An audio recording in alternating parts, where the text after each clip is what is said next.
Nice. Hey team, welcome back to Dukes on Twitch. Back today with Legacy Abzan Maverick. No, sorry, Legacy Abzan Depths. This is the deck that's been doing extremely well recently in the hands of a few players. It's a build on the green-white version of Depths, which saw play after the printing of Renin 6. You would have seen it with cards like Giver of Runes and Tomic. But since then, the deck kind of saw a decline in play, but recently has been picking up. And then, of course, the black version has been doing really, really well. This version only really splashes for main deck Abrupt Decay, and then Plaguery in the sideboard. That's really it. And they're pretty good cards to have because this deck doesn't have a lot of interaction in game 1 against Delver without it. You're kind of just going for the combo or trying to win through night. And it also doesn't have the greatest play against some of the go wide strategies. So Plague seems really solid at making sure you can shut down things like Young Pyromancer, Elves. It's pretty good against the D&T matchup, which I assume is pretty atrocious. But yeah, the deck recently has just seen a resurgence that I've really enjoyed watching, and I wanted to try it myself. I have played Green-White a fair bit. I did play this, I think, a few weeks back. But one other card that I really like in the 75 is Glacial Chasm, which is just a really strong card for decks like Elves. Goblins is interesting because they do have Wasteland, but it is pretty tough for Goblins to beat outside of something like a Assassin's Trophy, or really just getting there with us not having the life to actually pay for it. But Chasm, really solid. This is definitely a different build to what you might traditionally see with green-black, which is a bit more turbo. This, of course, has a pretty nice game plan of going off with a combo through Thespian Stage and Dark Depths, or just getting there with big knights and Elvish Reclaimers. So it does have kind of a backup plan. You could play it as a mid-range deck with a combo finish. You could also play it as a combo deck with a mid-range finish. So I think it suits a range of players, which is nice. It has a small Green Suns package in Sylvan Safekeeper for protection. Ramen Apps use the graveyard as a resource, and the Night of Autumn for any pesky artifacts or enchantments. And then in the board, we have Gaddock Teeg and Collect Oof, mainly for combo, but Oof, of course, also quite good against some of the equipment decks, the Aetherval decks. Just a pesky creature to deal with. That's pretty much it. I think we just want to get in and jam some games and see how it goes, because the deck has a lot of play to it, which is really nice. Nice. Let's go to in-game. Cool, this should be all good. Nice. It's Friday night here, which is pretty cool. So girlfriend is away for the weekend, so I thought I'd get some leagues in and play some stuff. This is the most Maverick looking depths list you've seen. Yeah, I guess the closest thing would be a Maverick deck that plays the combo. But yeah, having the black splash is definitely nice. The white one is also interesting. I'm going to quickly get up a version that I know Dreadnought was playing. Jonathan Yannick. So let's quickly see if that's actually there. Yeah, so this is another list which is pretty interesting. So this is a green-white base deck. It runs things like Pride Mage in the main deck, Skyclave Apparition instead of the Abrupt Decays. Scavenging Ooze is another way to interact with the graveyard other than just Bajuka Bog. And the sideboard's a little bit more straightforward, which is kind of cool as well. This version also running the 3 Mox Diamonds, which is interesting. Obviously, you just don't have to be as aggressive as the turbo lists. But yeah, Jono doing really well with green-white, which is pretty fantastic to see.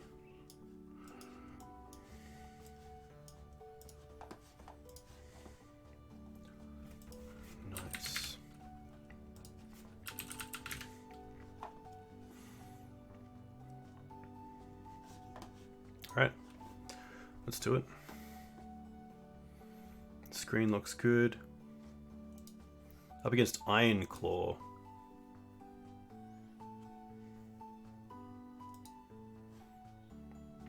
It will be interesting with this deck how I go with moving towards the mid-range plan and moving towards the combo plan, because being a Maverick player, I definitely feel like I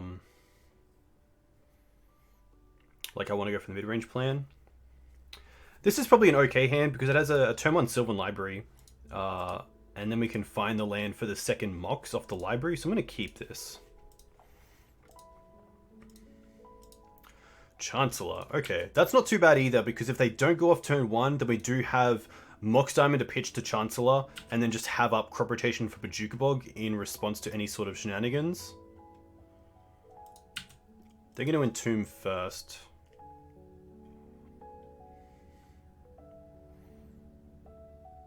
Ooh, okay. So this is actually pretty good for us. We get to go... I guess I can play a land first.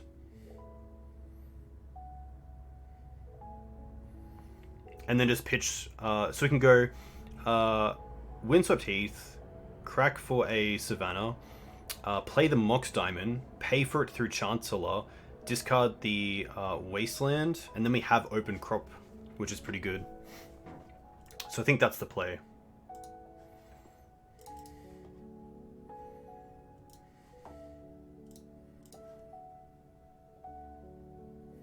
Yeah, so cast Mox. We will pay for it. Discard the Wasteland or just pass.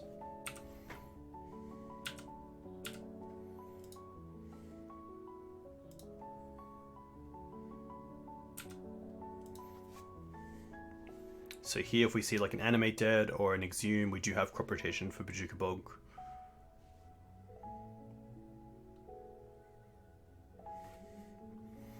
I could keep the crop for Caracas, but I think just getting rid of the Grizzle Brand is so much better.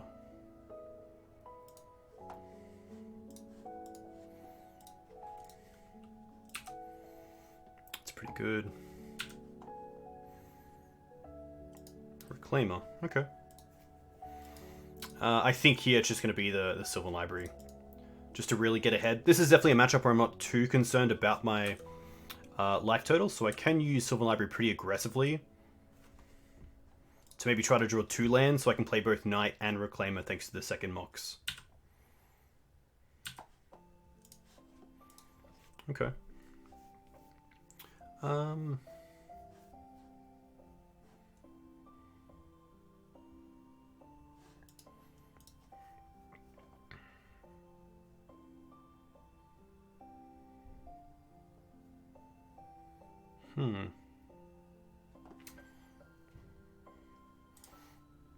don't mind just paying for all of these, because I'm probably here just playing the Savannah and playing the Knight. Just because next turn it brings up Caracas untapped, Reclaimer brings the Caracas back tapped. And because I'm not using Green Suns here, I do want to be able to kind of clear the top of my library to make sure I hit something relevant next turn. Nothing in my end step for my opponent, which is pretty huge as well.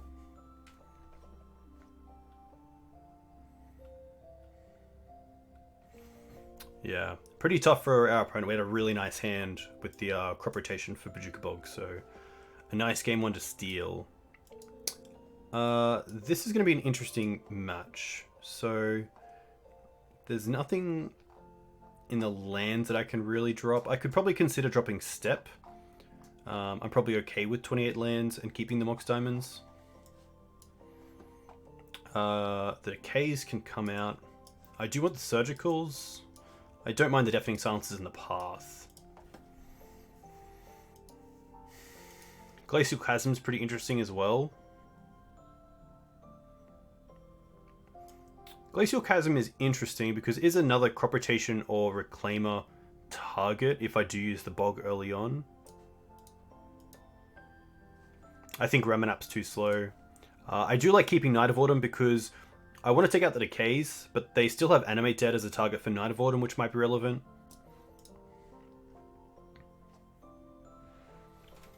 Yeah, really nice to steal game 1 against a deck like Reanimator. It could just be the Sylvan Libraries as a bit of fluff.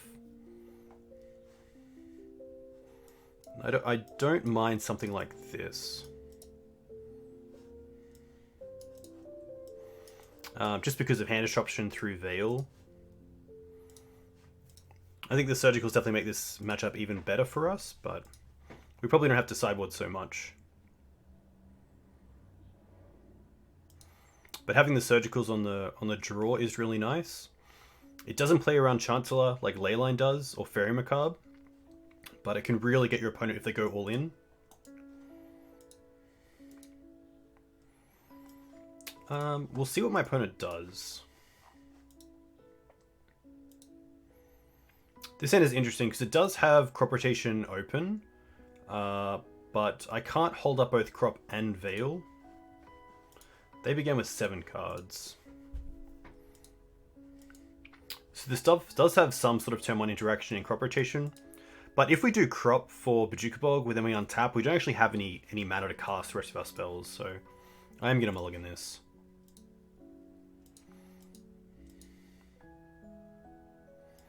Still relies on crop rotation, but it is an okay 6.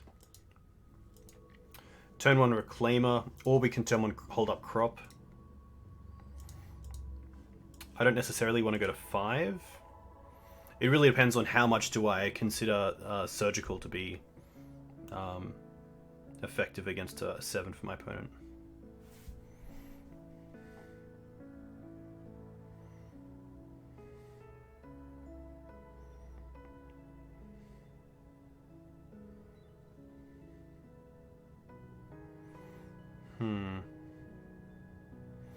As a 6, I'll drop the Green Suns. Okay. Looks like they're going to reveal Chancellor. Okay.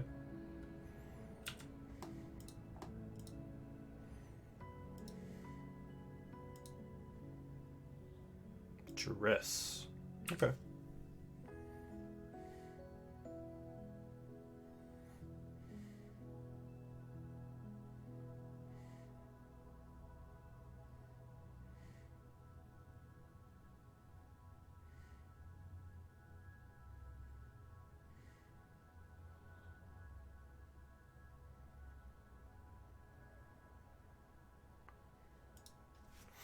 Mox Diamond's a really live draw because of the Chancellor, which is nice.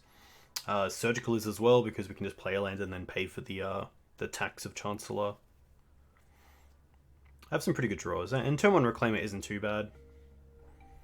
If my opponent is on a slow hand, then perhaps the Reclaimer could be good enough. They take Green Suns, which is interesting. And then Unmask? Okay.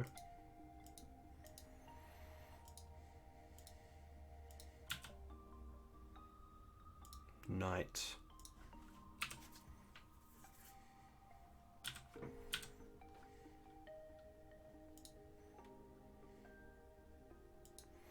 So opponent not typing the crop rotation must mean they have a plan this turn so that they can play around the crop because of Chancellor.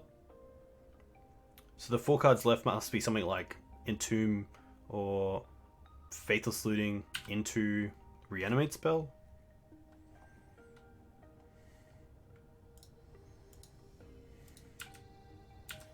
Interesting.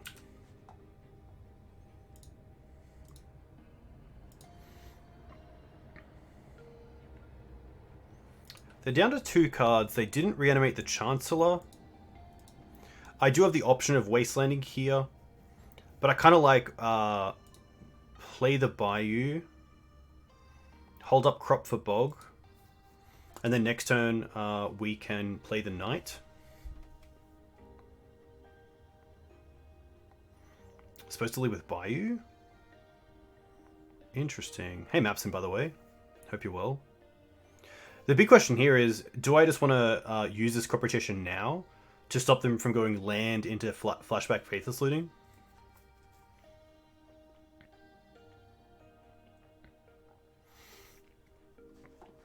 I think it's okay. Because if they want to spend their turn Faithless Looting, then that's probably more than fine. We could end a step crop for Bog just to turn everything off and then untap and play Knight.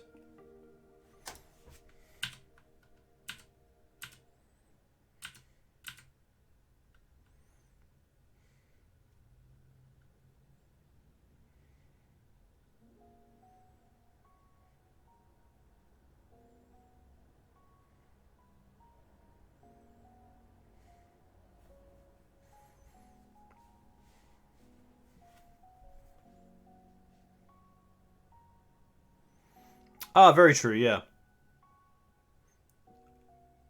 Interesting, so they're going to try to go for it. So let's float 2, crop away the wasteland.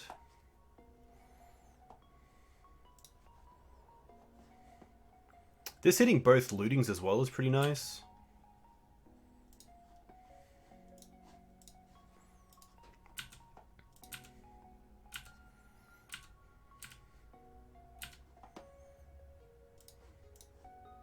Ah, I didn't even take into consideration my meta base there. I should have played the Bayou so I can play the Knight. That's just an easy misplay. That's just playing too quick. Luckily, it's not going to affect us, most likely. But just a poor one. I still will play the Knight. I could hold up Reclaimer and Sword to Plowshare. I could play Reclaimer and hold up Sword to Plowshares, but because Reclaimer brings back Karakas tapped, I just think Knight's a little bit better.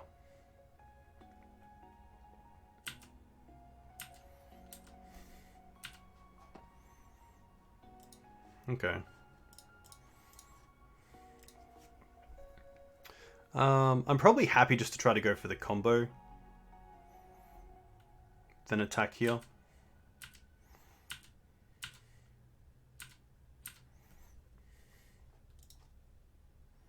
It's a 2-turn, which is nice. Hey Nabo, welcome. Yeah. Tough spot for my opponent. Seems like a pretty nice matchup, to be fair. Having access to Mox Diamonds are really nice to either accelerate or pay for Chancellor. Having 4 ways to fetch Bajuka Bog at instant speed is huge. From turn 1, and then you have Reclaimers and Knights that can also do it and find Karakas. I think one of my favorite games against, at least on Green-White Depths, was against Reanimator, which should be the highlight still on my YouTube channel. Which was a, yeah, we beat like a turn 1 Grizzle into turn 2 Rotting Regisaur into a turn 3 Grave Titan with just a Knight and 2 Elvish Reclaimers. It's an interesting match.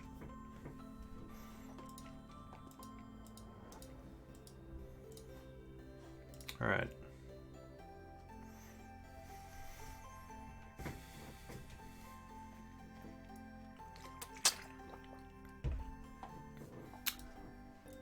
Also just helps to be awesome. Muzza Ball! Haha!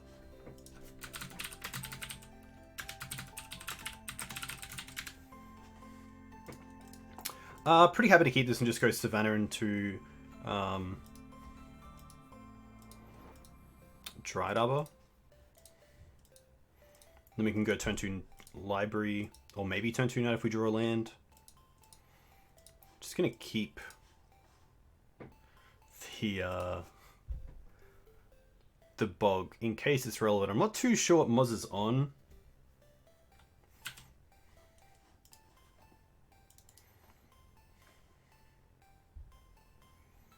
Savannah. Acceleration. Pass.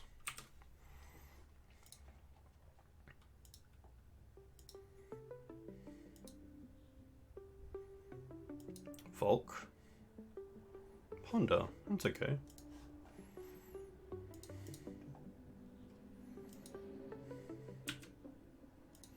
Decay. I'm gonna cast Library first.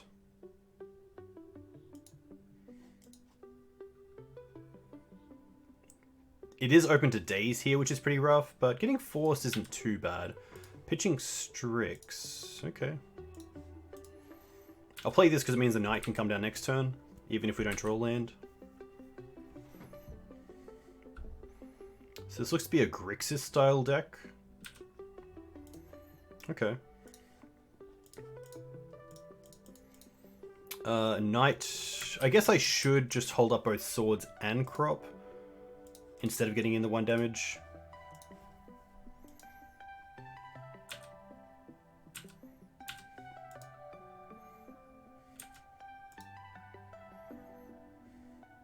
Okay.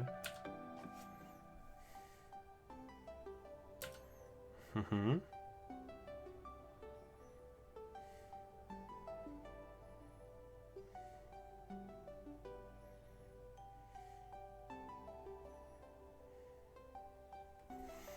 I think I'm pretty happy to try to save this here. Getting rid of the bog. Yeah, nice. Get step. And give pro black.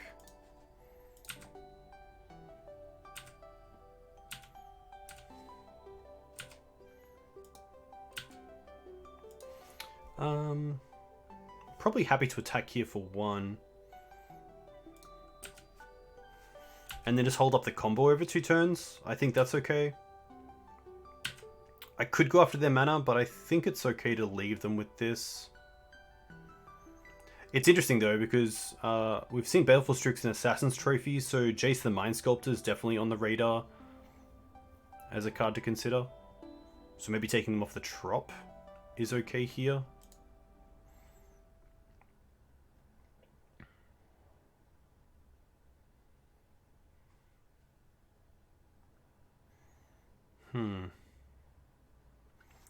I want to keep the Dried Arbor in case they're playing a sack effect. Yeah, I think I will just try to hit them off their mana for a little bit, because Jace Bounce the Knight is pretty huge.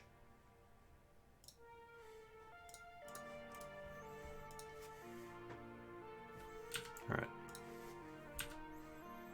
And we are getting to the stage as well where just the Knight itself is a 3-turn clock. Strix is fine.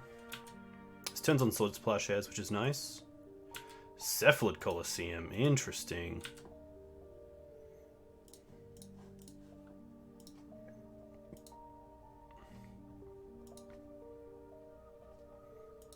I'd kind of love to see a Swords here. Sorry, a Force of Will. They're going to brainstorm in response, that's fine. What if they're trying to find counter magic? It's pretty huge if they are.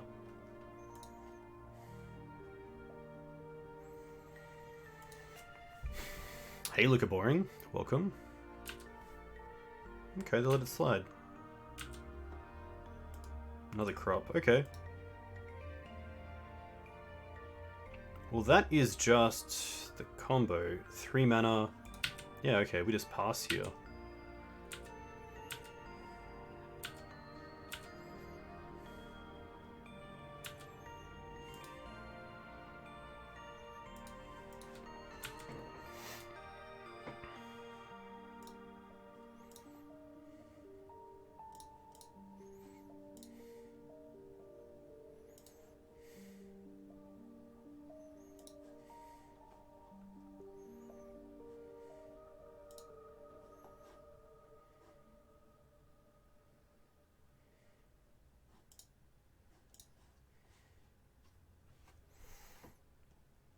Could definitely crop first to try to bait out anything.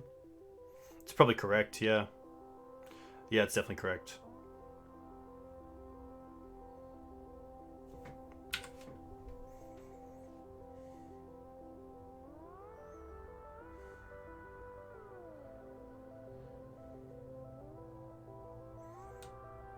Ah, Snap Trophy. Okay.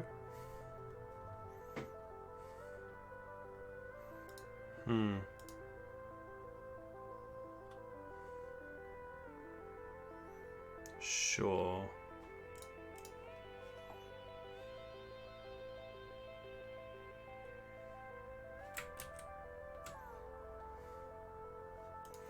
Okay.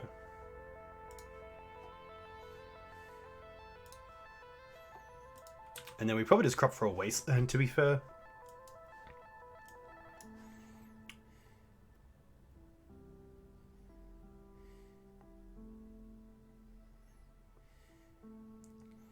Yeah, I don't mind Wasteland on the Volk.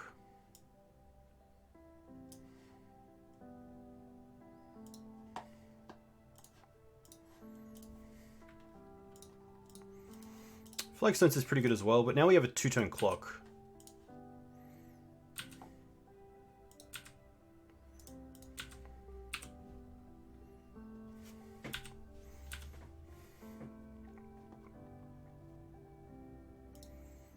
Plague's going to be fine.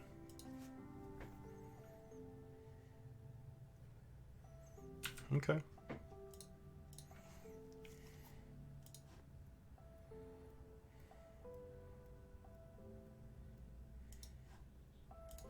I'm just going to wasteland the blue source here and then pass with Knight up.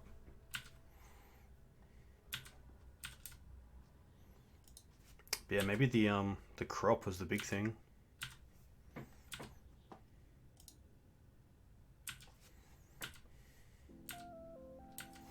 I should definitely turn this Plains into a fetch land.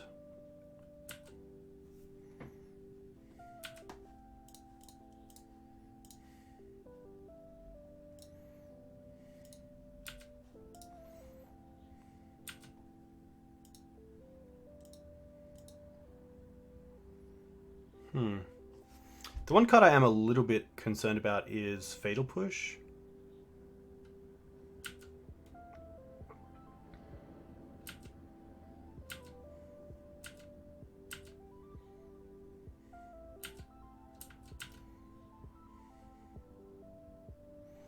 There isn't a Cabal Pit. That'd be pretty cool. Opponent has 4 cards in hand.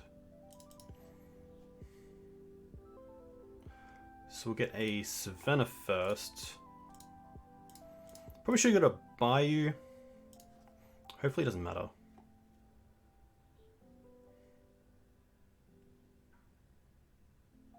Petty Theft.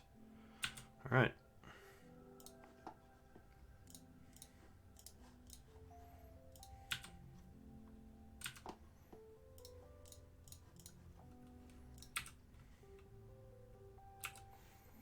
Weird game. I'm sure there was a misplay there that I just, yeah, could have played it differently.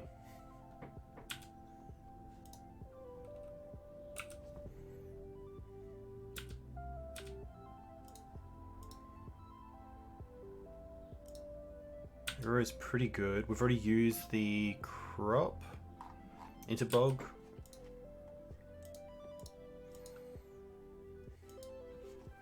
I could Swords it here because we do still have a scrub land, but I don't really want to use my. I don't want to use my only green source here.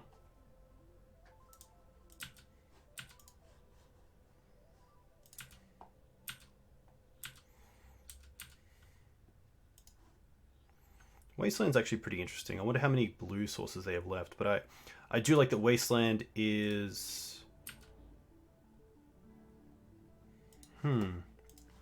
What have we hit? Trop Volk.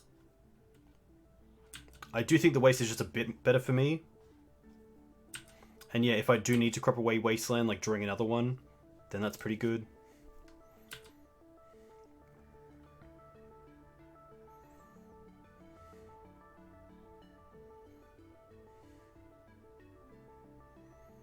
Okay. Yeah, I definitely don't mind crop on Wasteland to get a white source.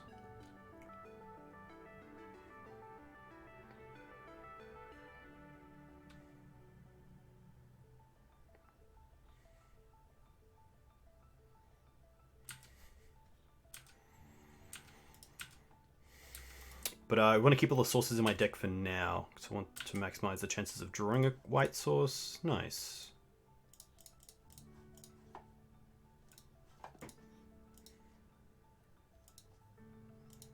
Opponent forcing this, that's going to be okay.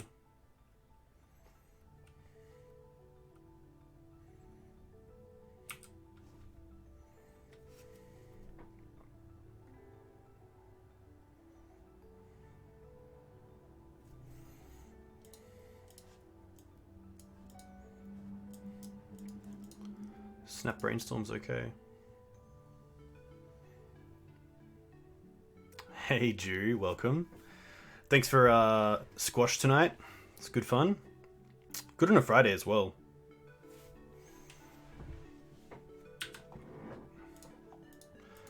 Library's pretty interesting here.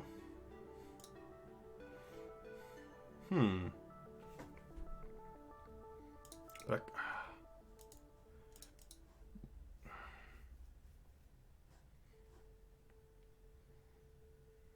yeah. We're also at 18, so I can take a fair bit here. And if they're going to counter that, that's probably okay. It's not one of our threats they're countering, which is really nice.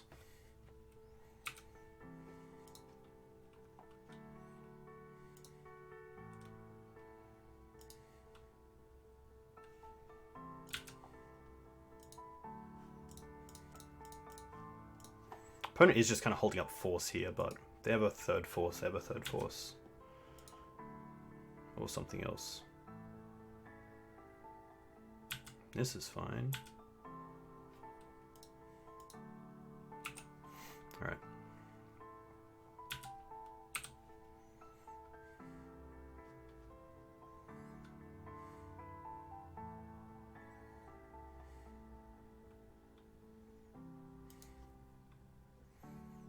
Library's okay. Okay.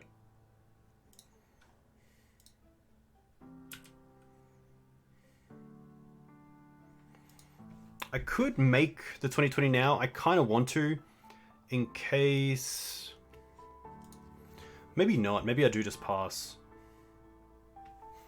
They don't have a Assassin's Trophy in the bin, so they can't snap that to stop it.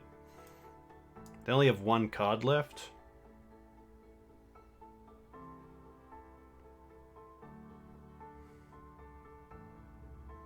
I mean, Jace Bounce is probably something that I would consider a sorcery speed out, so I actually am just going to pass. Or maybe I want to... Yeah, it's tough, because I don't want to lose the Bayou. But if I am going to crop, I have to float mana with the land I want to lose, so I think it's best just to do a... Hey, Pacini, thank you very much for the Prime sub. A huge thank you. Let me know where you're from. If you play Legacy, what do you play in Legacy?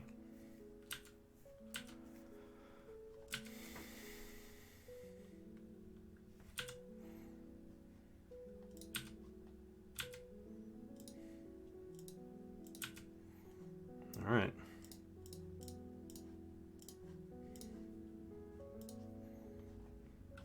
From Italy? Very cool. Maybe they found another Brazen Borrower, but we can't really play around that, unfortunately. Trophy's pretty good.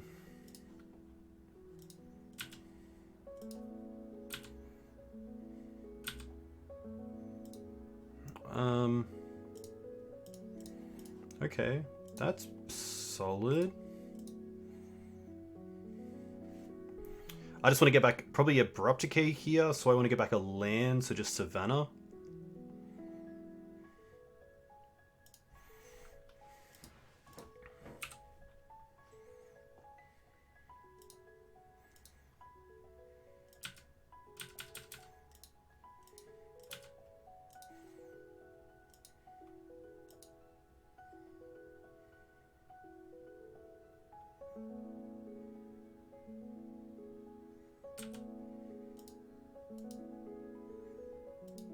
Ooh, could have got back Bog if I really wanted to.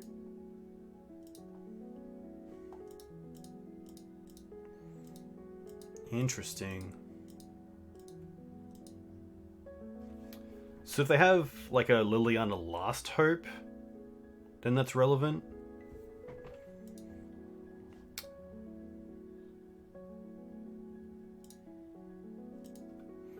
What am I scared of? That dies like Fork Bolt?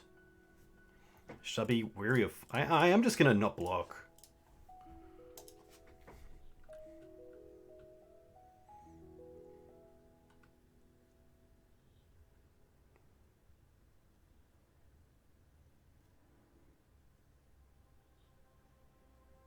Drown.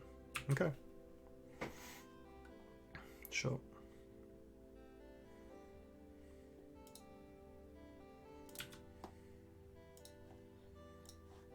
Alright.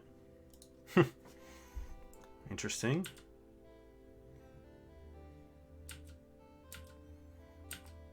Drown seems pretty cool in this deck.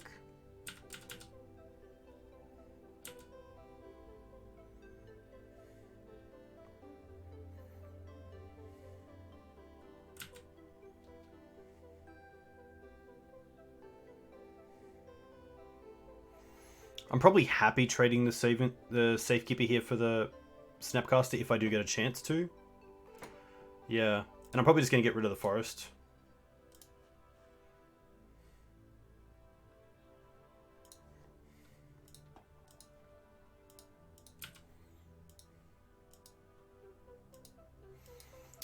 Yeah, that's the tough one. Maybe I'm giving Jace too much credibility.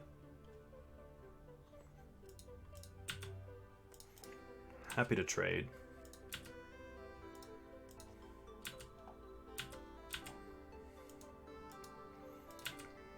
I could make stage a copy of something here, so I might as well copy Bayou to get double black. Isn't relevant.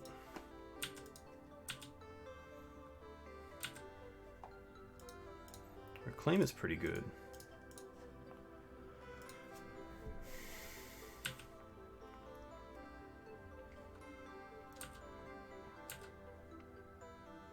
Hey Pacini, if you type deck list instead of just deck, you should be able to find it.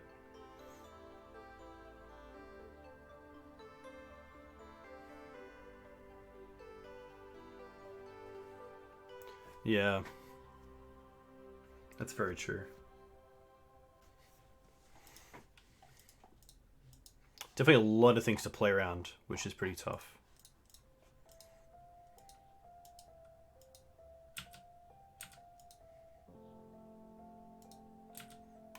Alright, looks like they're digging, which is nice.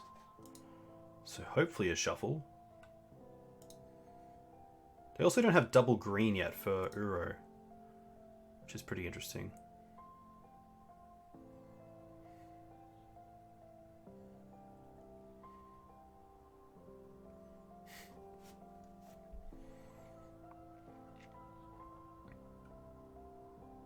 Chose to shuffle.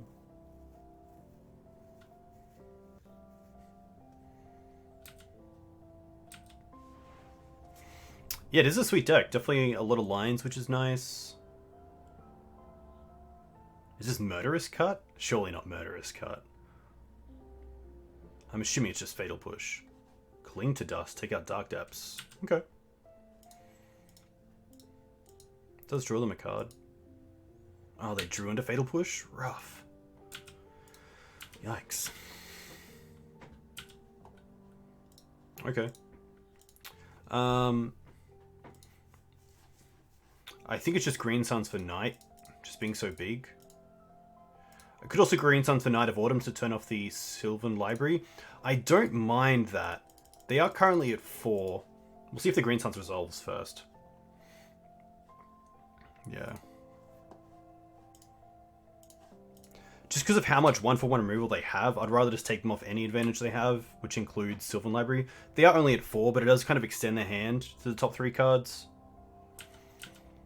It is tough though, because it's like, you know, you get one chance to untap and it's a win.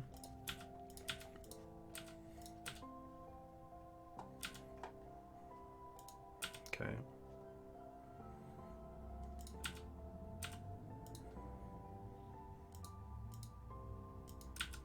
Okay.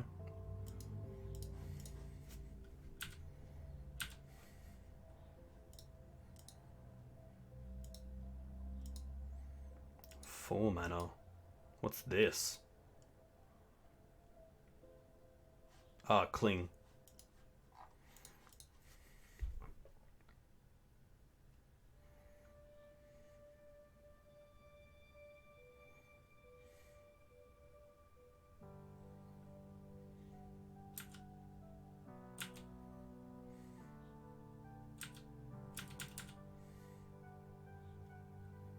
All right. There's the green source. Old border fetch lands do look pretty cool. I'm a pretty big fan.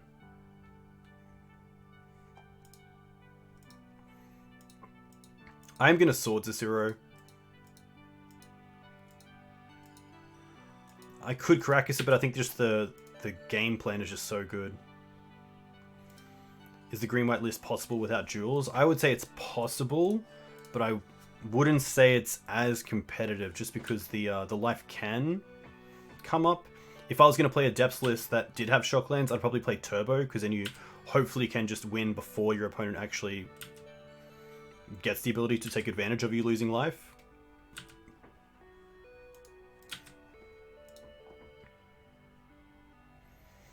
This is probably where I'm supposed to just go for crop here.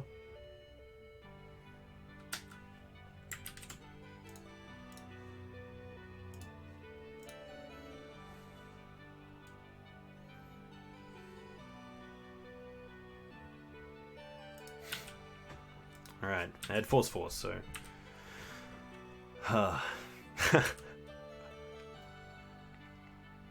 yeah, Rainbow Depths is pretty good.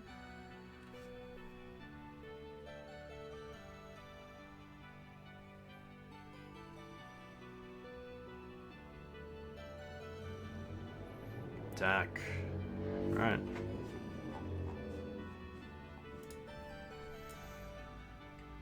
Room command, interesting.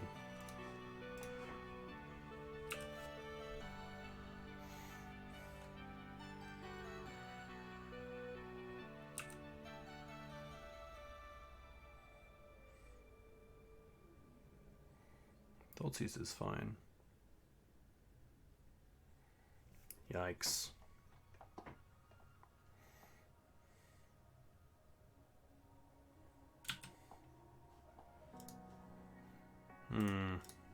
I think I'd rather just save time here for games 2 and 3. Tough one. This is going to be an interesting matchup. I do like the choke and the veil. I don't know if I want anything else. I'm probably happy going down on some amount of crop rotation.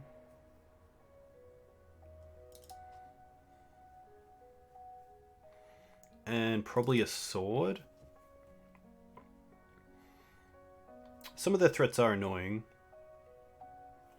But I feel like Decay is also good because it has a range of possibilities. So things like Sylvan Library, Dak Faden.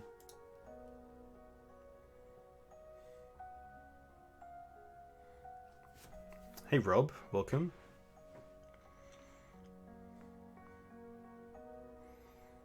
I think this seems okay.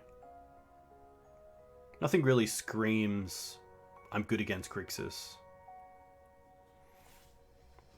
I don't think I need like Surgical for Uro.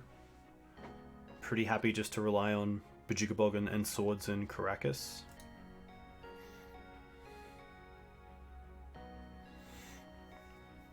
Interesting matchup, a lot of removal.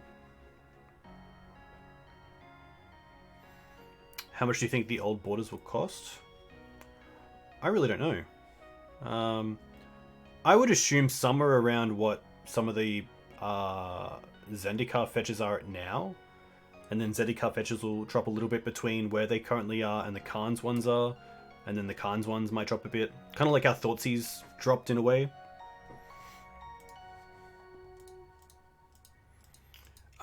This hand isn't too bad. It has turn 1 Reclaimer, turn 2 Flagstones. Which I definitely don't mind.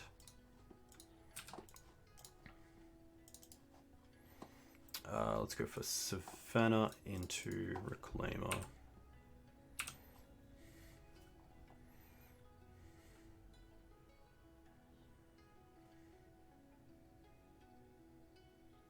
Pond is cool. Chose not to shuffle. Ooh. I think Flagstones here is just better overall than taking out the Underground Sea. They didn't shuffle either. If they shuffled, I'd probably consider it.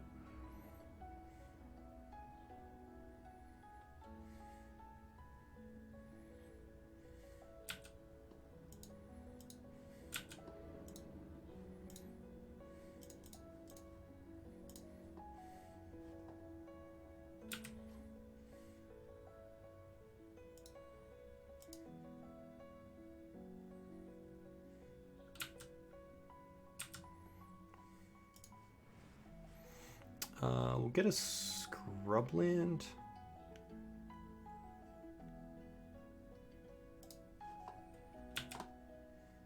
And then I don't mind just getting a stage here, because it turns on one half of the combo, which is nice. Now I kind of like playing Knight into Wasteland, taking out the black source to turn off Fatal Push, and then next turn we have Ramanap into Wasteland.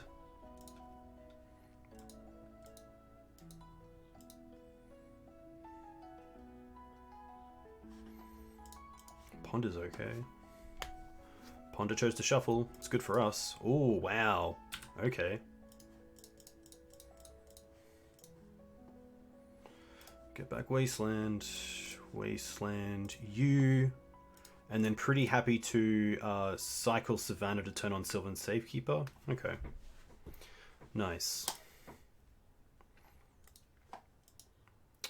On the draw, I don't think much changes. Definitely a new deck to sideboard with, so I have a lot to learn, which is good. It's always probably the funnest part of playing new decks. My only thought on Plague Engineer is that it's removal that your opponent also has to deal with. And they have a lot of X1s. So Human is Snapcaster Mage and I believe Notion Thief. And then it also deals with Baleful Strix as a bird, which is interesting. But I think just our 1-for-1 removal is better. It's also cheaper, which is nice, so I'm not just flush with 3-drops. Hey, Granham. But Plague's always interesting, because it's a really nice way to fight against Baleful Strix, because they draw a card off the Strix. So if you spend a card like Swords to Plowshares on the Strix, they're still up a card. But if you play Plague Engineer, name Bird, get rid of the Strix, they then have to use a card to get back, or to deal with the Plague Engineer, so it's kind of card parity in a way, which is nice. But I think this is okay. Choke on the draw is probably a little bit worse, but if we have it in our opener with 3 lands, I'd be pretty happy.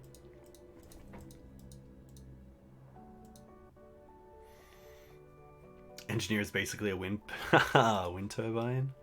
I don't mind this. Turn 1 Safekeeper, turn 2 Stage. We have removal, which is nice.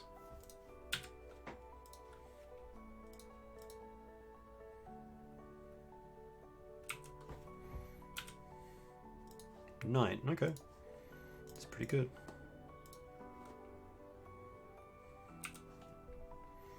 If they destroy this, that's fine. I'm not really in a position to sack my forest.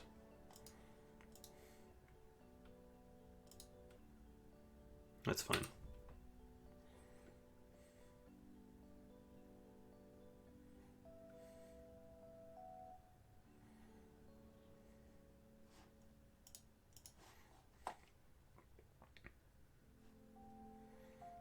Chose not to shuffle. Oh, Mox is pretty nice. I don't mind Wasteland here on the Underground Sea. And then play the Mox. Probably just pitching the Windswept Heath. Then we still have Stage. And then we can hold up Decay as well if it's relevant. For something like another Sylvan Library from our opponent. It'd be really nice if they tapped out for Library.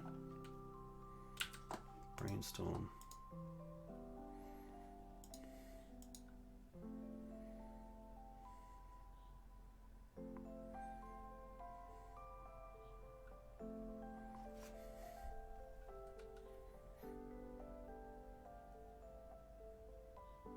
Oh, no shuffle effect. Interesting. Very interesting.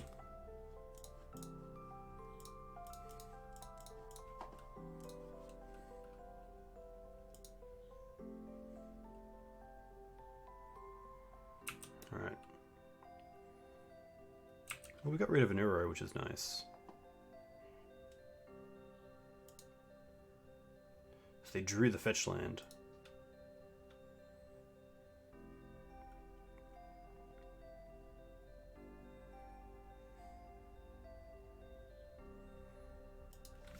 Dack Steal the Mox here is pretty interesting because it turns off the Abrupt Decay. We don't currently have a black source we can copy with Stage to turn it on.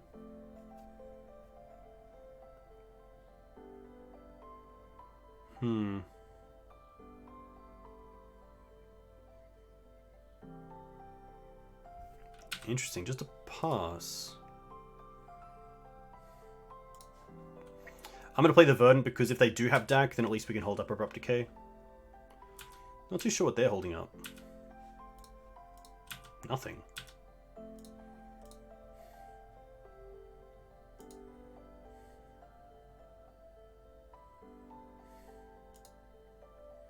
There's Dak.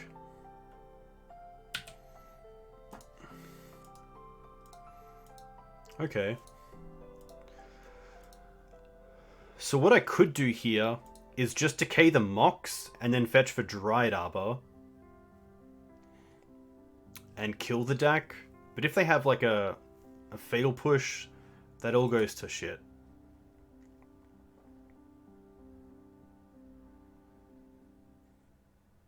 I really don't want to give them the Mox.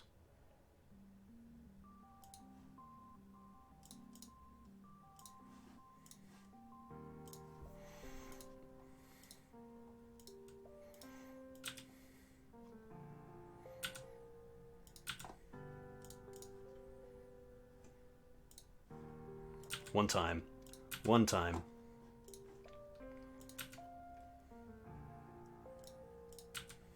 Should definitely play the Savannah to hold up the sword. Oh, they do have Fatal Push? One card. Now I get really punished if they play Notion Thief. I should just play the Savannah.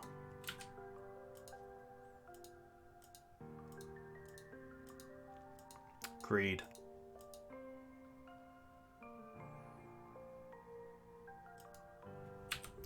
Yikes. I guess I should use the Thespian stage to copy Bayou.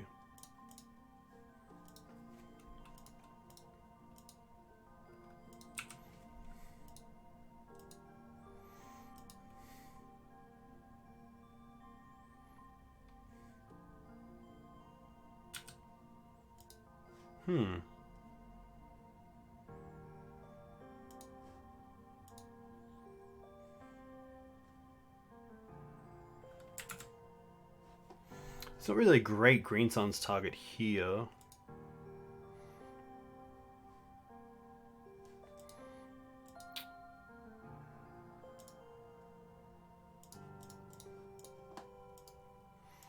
Might just be a case of getting Elvish Reclaimer because it does essentially show the combo next turn if we draw a land.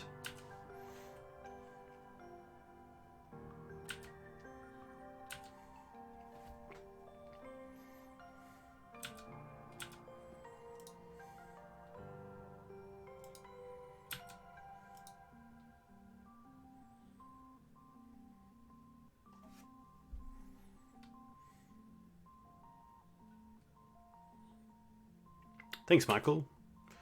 Enjoy your weekend ahead. Looking forward to the next Dark Depths podcast.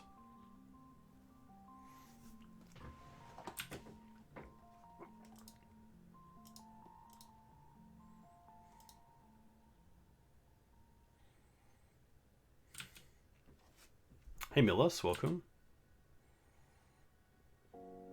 It's going pretty well. Grinding against Grixis. It's not looking too good. But pretty interesting matchup.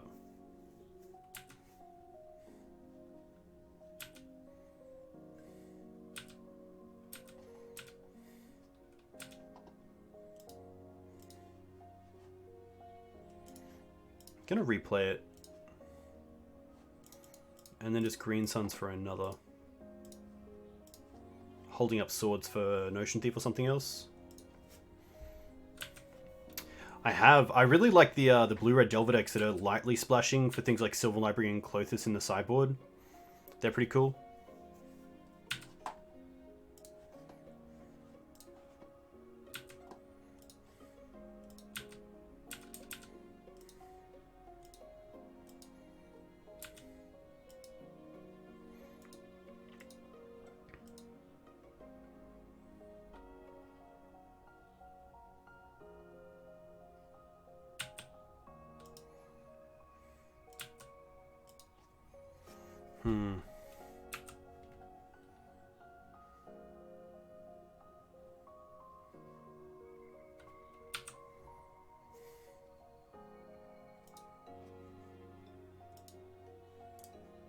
Yeah, I don't think we can come back from that, unfortunately. Yeah, bounce. Tough.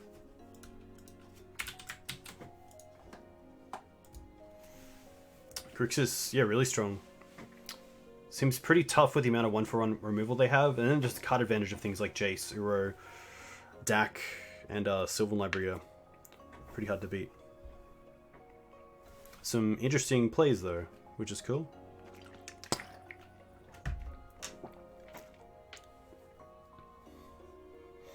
Probably, I probably could have played the game one better, but that is what you get for learning a new deck.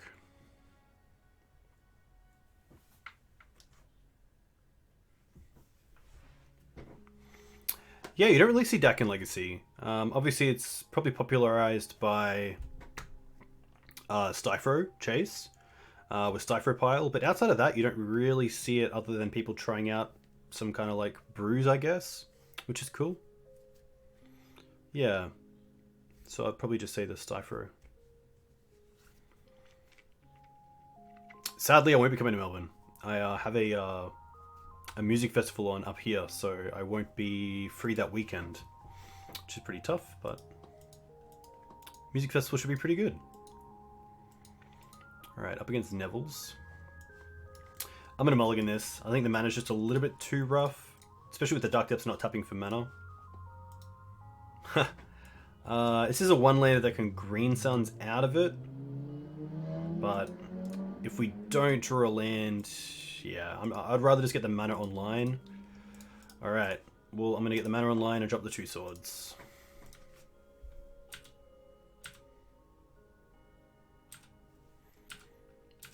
This is where the 3 Sylvan Libraries really help, because it allows us to get back from some of these events. I don't think I want to accelerate here. I'm pretty happy just passing with swords up. To be fair, I should have played the Windswept Heath to play around Wasteland.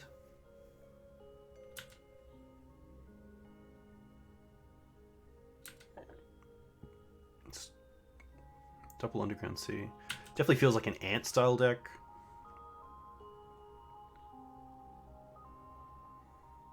Doomsday. Yeah. Doomsday is a, I'm going to say, a pretty unwinnable matchup. It's just way too fast, which is tough. We do have Veil. We do have, like, these. We can take out the swords. Decays aren't the greatest. I don't mind libraries. Ramanap's probably too slow. Trap isn't even that great, but there's just the case of it being better than a card in the main deck. Sylvan Safekeeper's interesting. Safekeeper can at least increase the clock of night. I'm going to drop this step.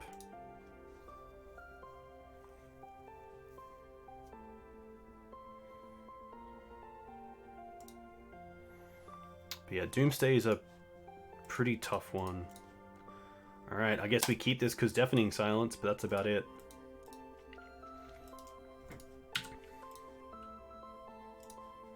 Opponent kept 7.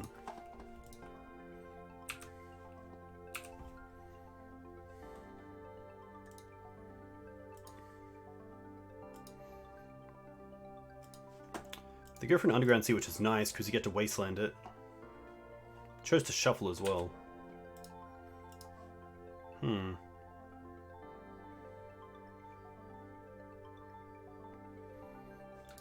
That's pretty interesting. Maybe then Dried Arbor into Reclaimer is better here, because the choke does hit the Underground Sea. And if they're only casting 1 spell a turn, it's not like they can ramp into Doomsday. So I might just go double creature here.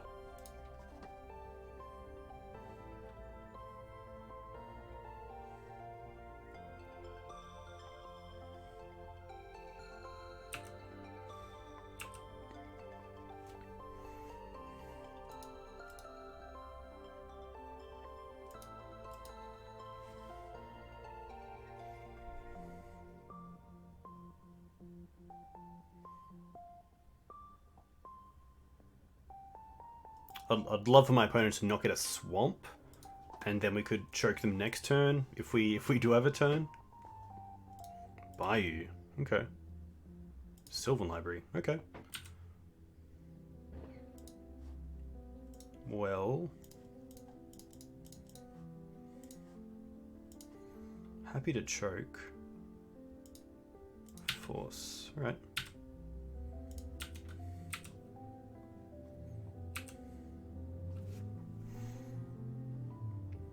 There's definitely a world there where maybe I should have thought about them having...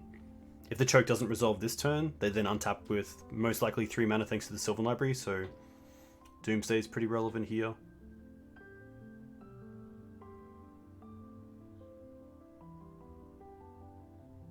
Yeah. And with cycle cards, I don't really care about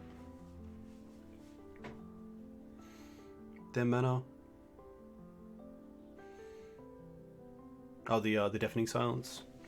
Maybe I can like waste, crop waste. But yeah, I think because the Deafening Silence, I should have considered the choke being forced. Because then taking them off the land last turn means they can't go Doomsday this turn.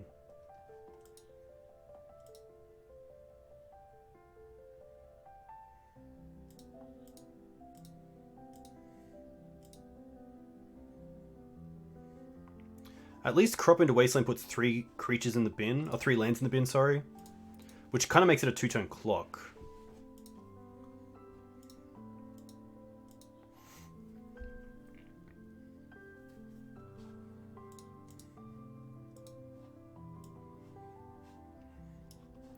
Plague Engineer, Uros. Okay.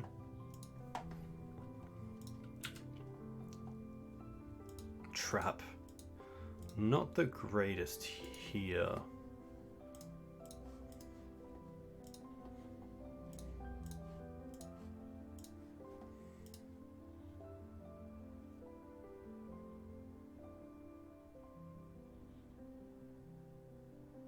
Interesting. They didn't keep a pile where they could win through a turn 2. Win through the Reclaimer and Dryad Arbor being lethal in 2 turns. So kind of nice to steal that. Seeing the Uros and Plagues were interesting. Maybe that makes me want to change up things a little bit. Also seeing Force of Will. I should maybe consider Teeg as just a better card than something else. I think Ramanap is probably just too slow.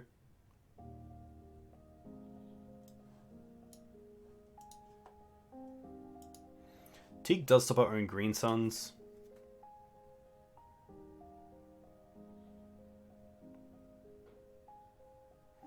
It might just be Decays.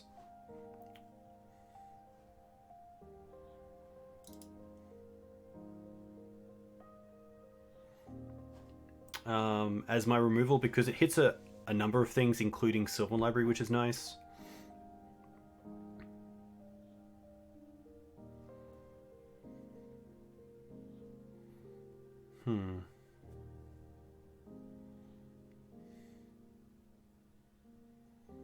One more card. I do like the chokes.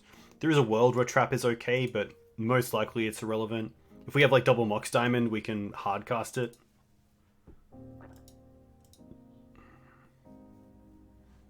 It might just be a library. I don't think we need all 3.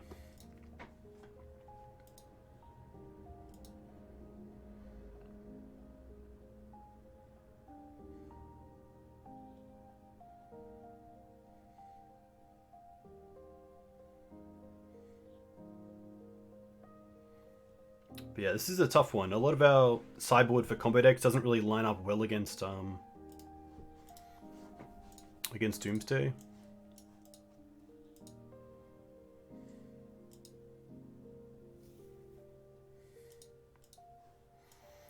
Pretty happy to mulligan this. It doesn't really have any quick threats, which is what we want.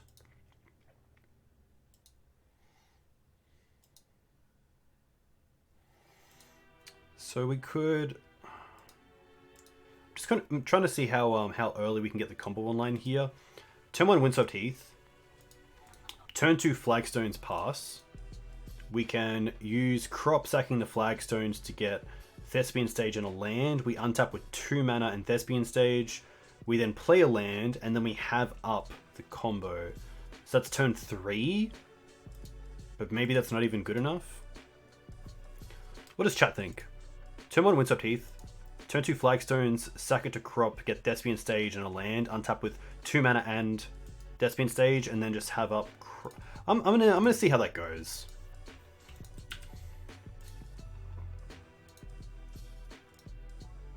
I mean, Ritual into Doomsday we can't beat anyway. Yeah. All right.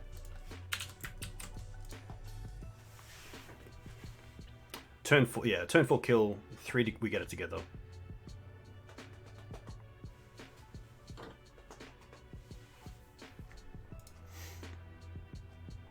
Nice. We have match 4 up against the Magic Rat. Don't think we've played before. I will mulligan this.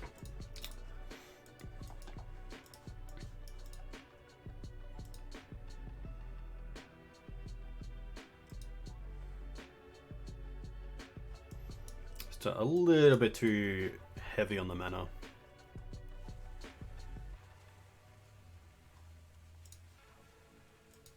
Okay, I don't mind this. Especially seeing we have the Sylvan Library to get us back. I think I'm just going to drop the Dark Depths here and keep Mox into turn 1 Library. And then Green Suns represents a creature, which also represents Dark Depths most of the time, so... I could also see myself dropping the Green Suns and keeping the Dark Depths. I might see how that goes, because Green Suns we don't have many actual bullets in the deck that's going to be relevant other than like Night of Autumn.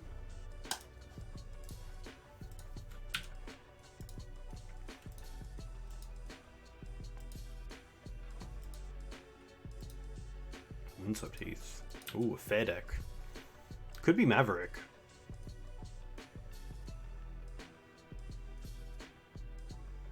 Trop.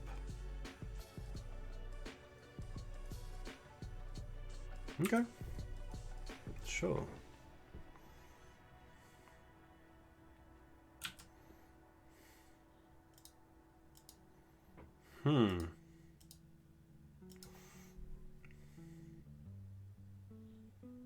I don't mind going after the Trop here.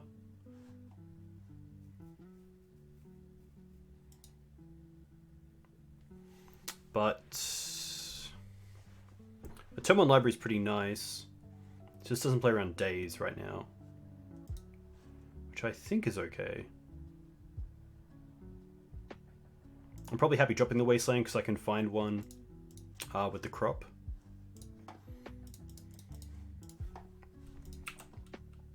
Okay.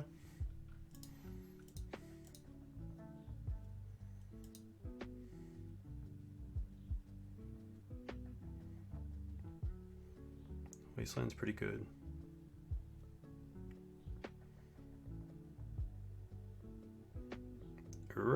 Okay, that's fine.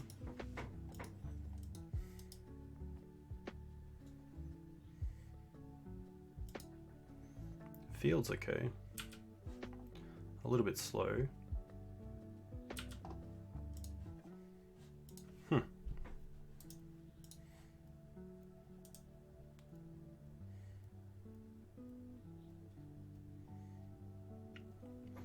There is a world where I just want to take my opponent off their 2 green sources.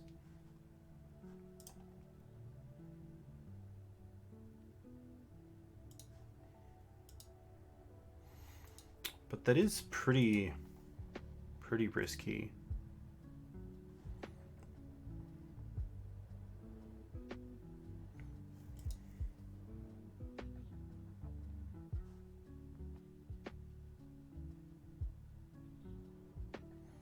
We do still have the Mox, which is nice.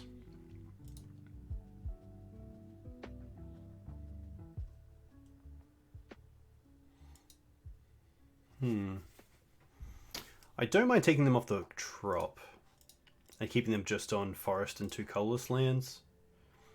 Playing the stage into the Wasteland isn't great. I could crop it away to get another one, but I think this is fine.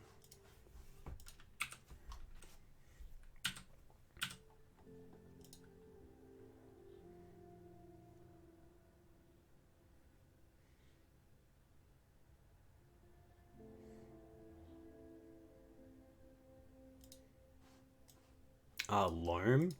Yikes. I'd probably let this resolve and then crop for Bog. I'd rather take out these than allow them to do anything.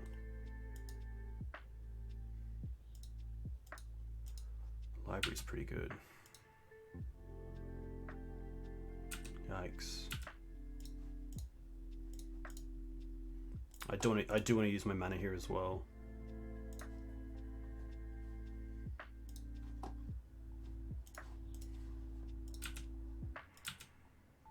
And I do want to shuffle as well.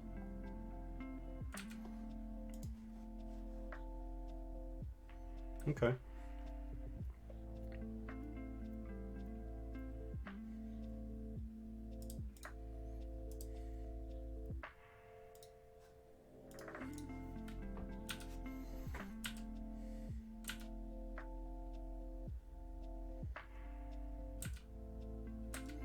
Here, I just want to fetch up a basic so that Stage has some protection against Wasteland, because we can make Stage a copy of a basic in response to Wasteland.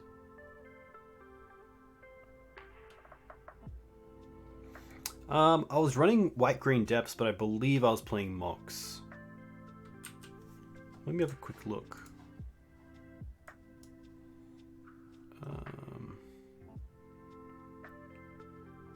Depths. G, green, white, Depths. Yeah, it was playing the full 4. That's the black version though. There's another version that I will find.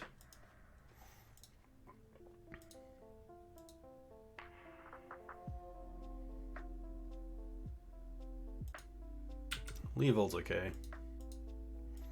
Annoying, but okay.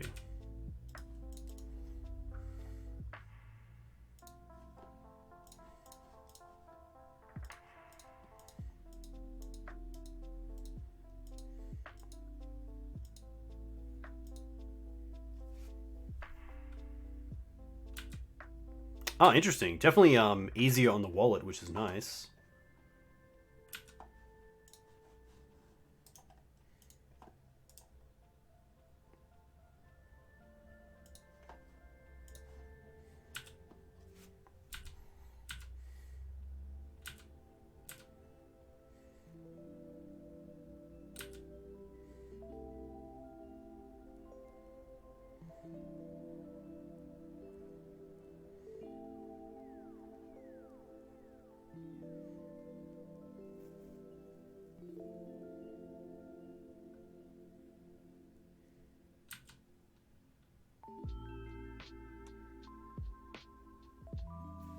Swept.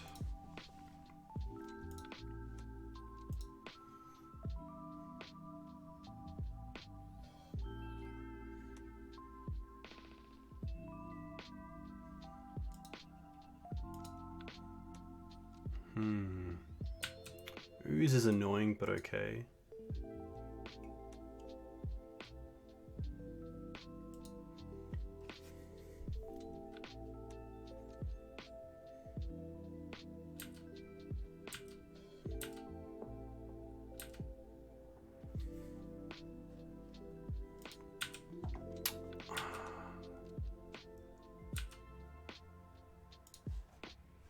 Okay.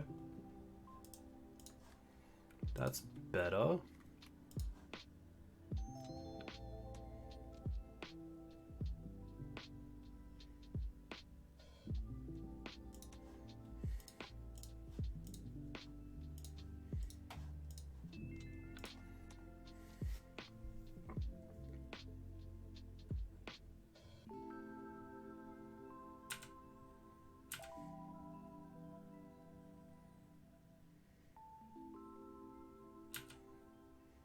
There is a world where I care more about the Sylvan Library, because there's not really anything in the bin, and we don't have like a Ramen app going.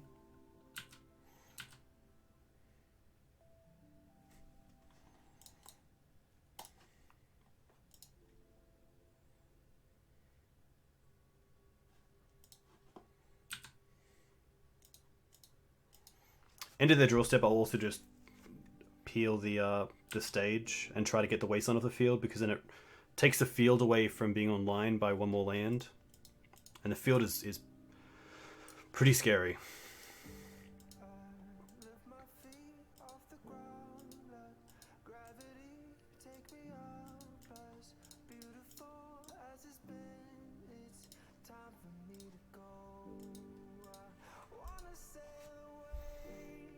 This is like a BANT Lands deck. There's been one showing up with like growth spirals and other things, which is pretty interesting.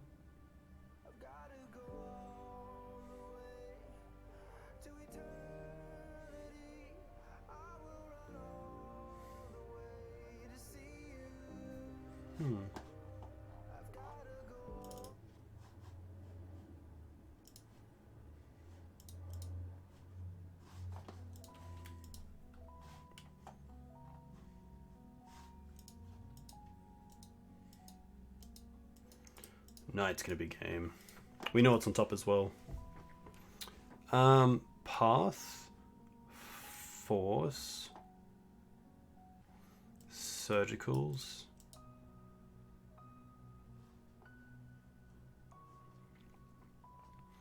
What do I want to drop? Do I really need the Surgicals? I definitely want the Path. Maybe not even the Force.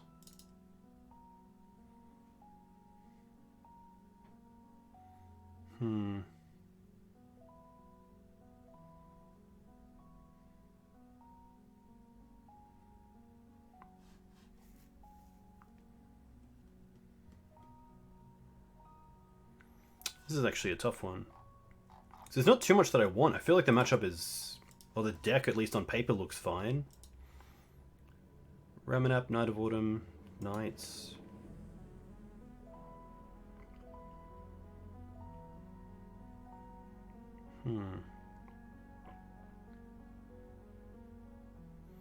There's nothing that I really want to drop, to be fair.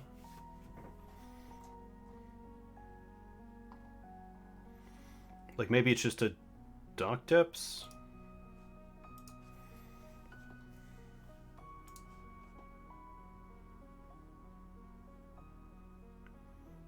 Not the greatest hand.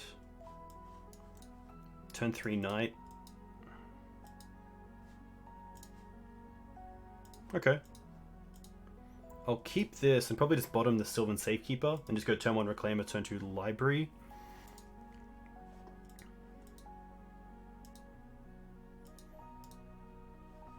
I think Safekeeper is probably the weak link here.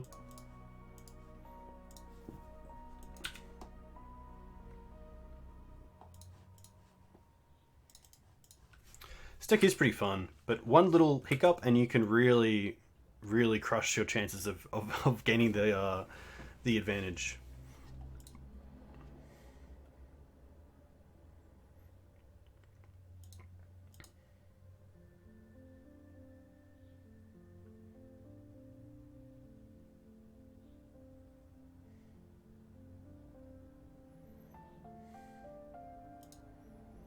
Sure.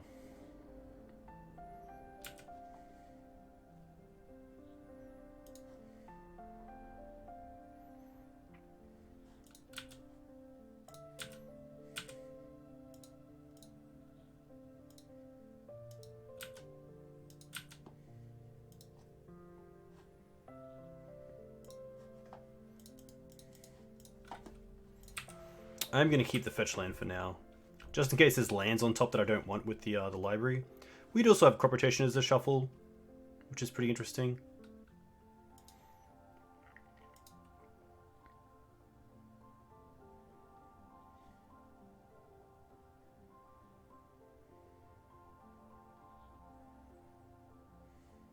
I'd kind of love to see like a Knight tap out here.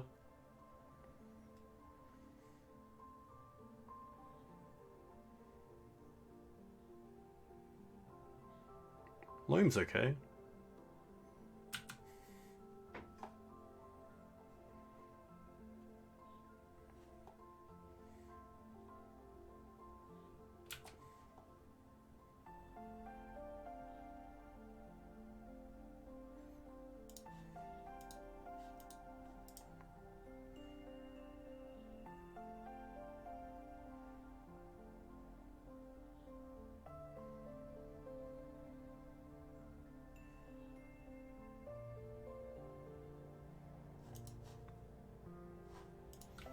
So what did they put in hand? Misty and Flooded Strand.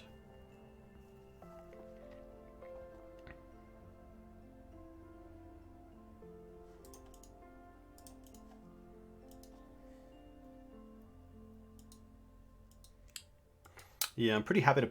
I'm happy to pay 4, but paying the 8 for the Savannah is pretty rough because there is going to come a situation where I just can't pay the extra 4 with the Sylvan Library. So there's definitely opportunity cost behind paying 8 for the Savannah. I don't have to pay 8 to dig because I have so many ways to fetch as well.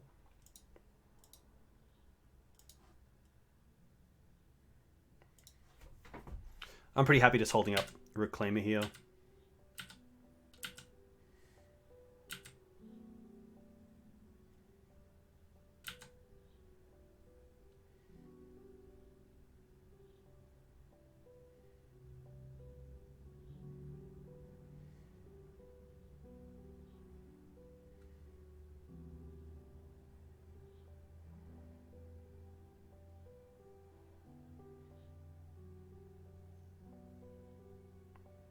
Ura is fine.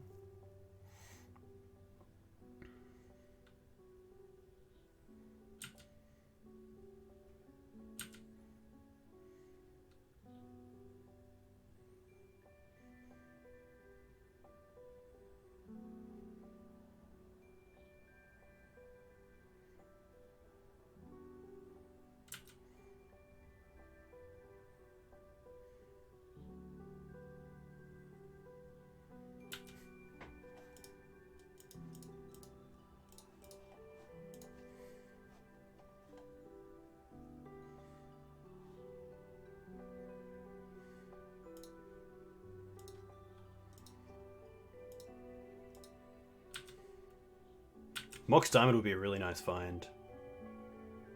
Just to get a little bit more mana. I'm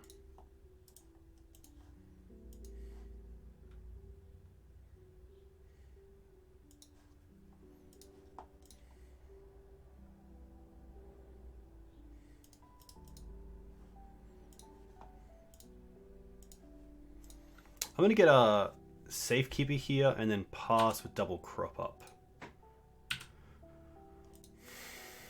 And also Reclaimer in case we just want to use the Reclaimer.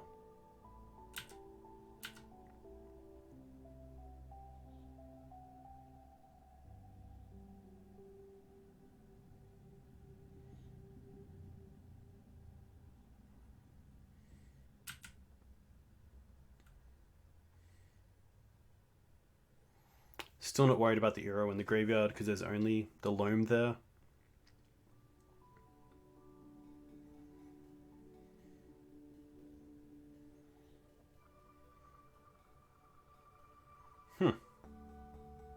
Okay. That's fine.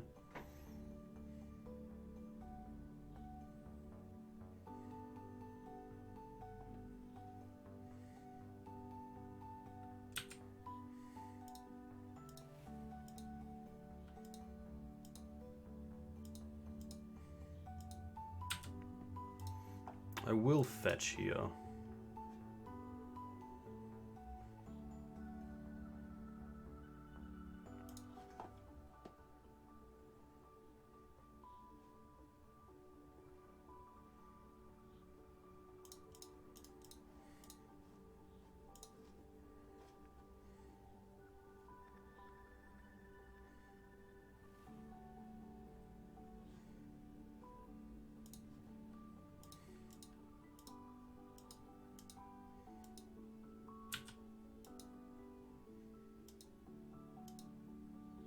I wonder if they play Crop Rotation.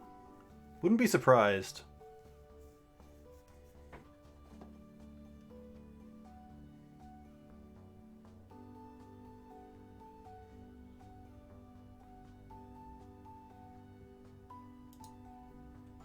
Okay. That's fine.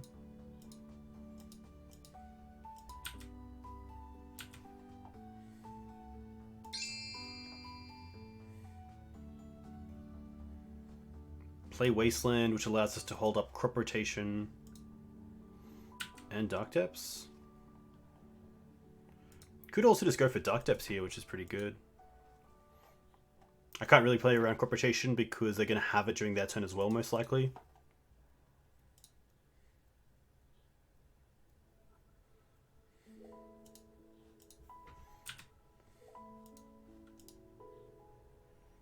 But I think I am happy just going for it here.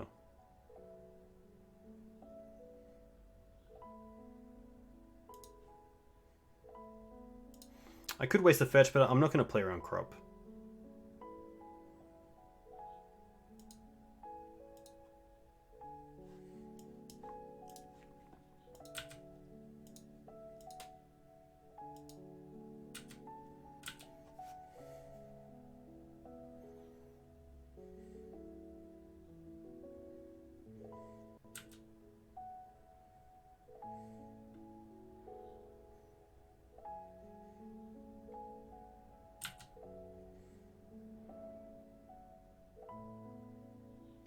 Yeah, I think with the Safekeeper as well, I just feel really good about the current position.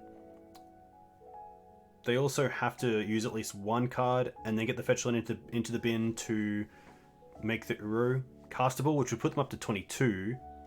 But we do have a crop for Bog in response if we do get scared of the Uro.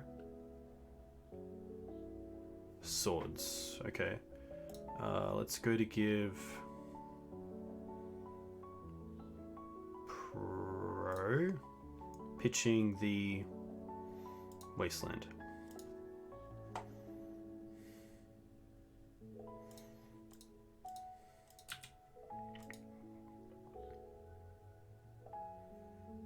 Now they're going to fetch, so now I'm pretty happy to crop away the Scrubland to try to get Bojuka Bog to stop them from being able to cast the Uro. Nice.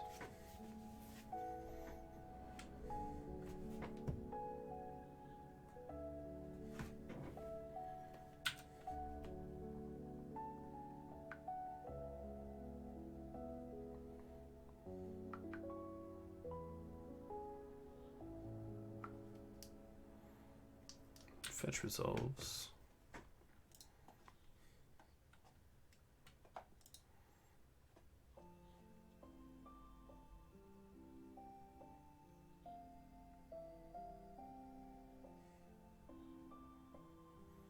What's this going to be?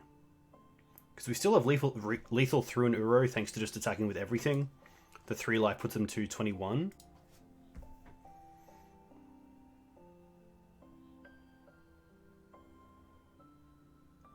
And I guess we did have Abrupt Decay if we just allowed them to untap. So maybe using the Bojuka Bog there wasn't needed.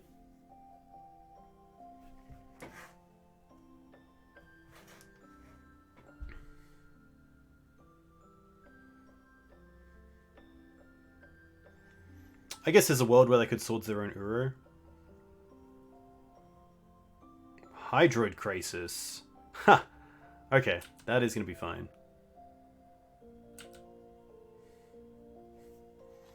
Does it have flying? It doesn't. It doesn't have flying, correct? It does have flying, okay. That is fine.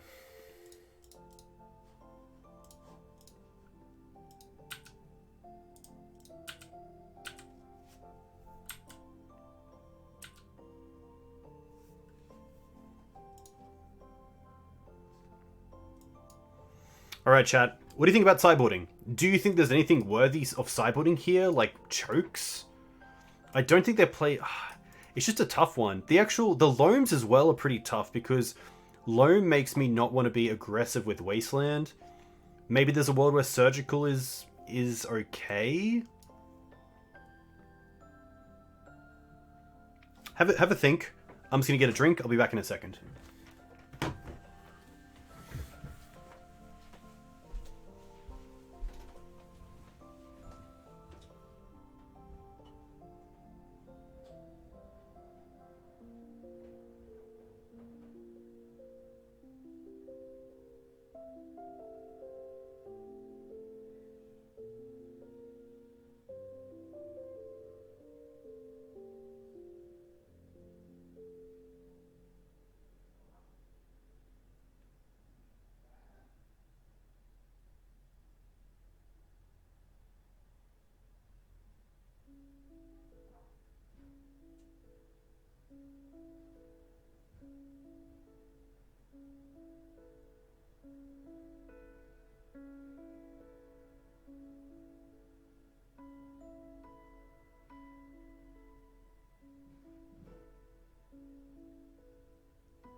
I also go to the bathroom real quick. I'll be back in a sec.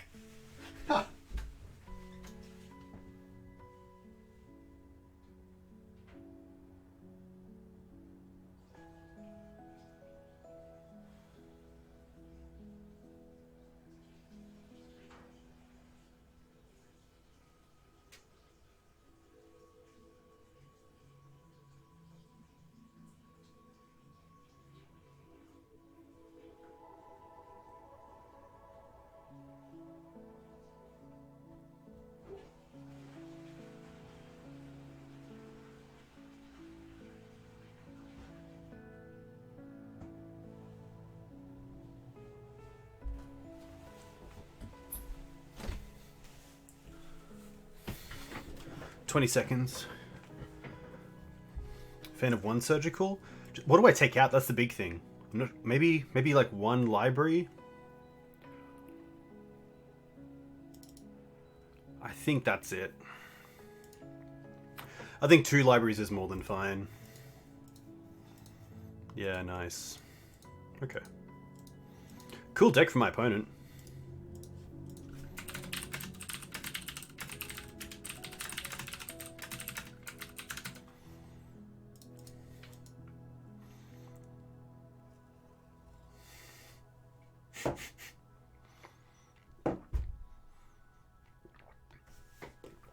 Ooh. 1 green sun's put in 2 surgicals. Interesting.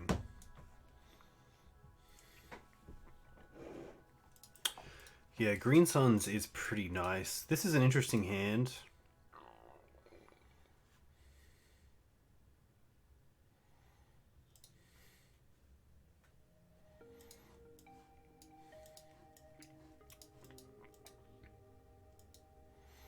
Yeah, okay.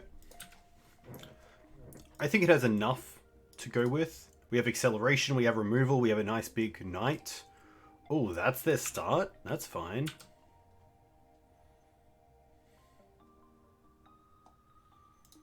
Wasteland.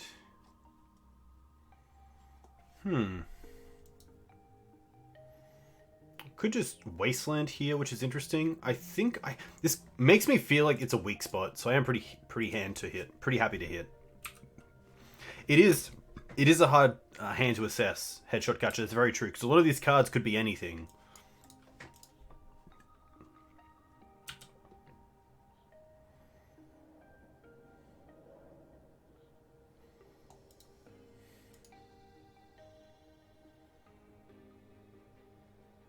All right.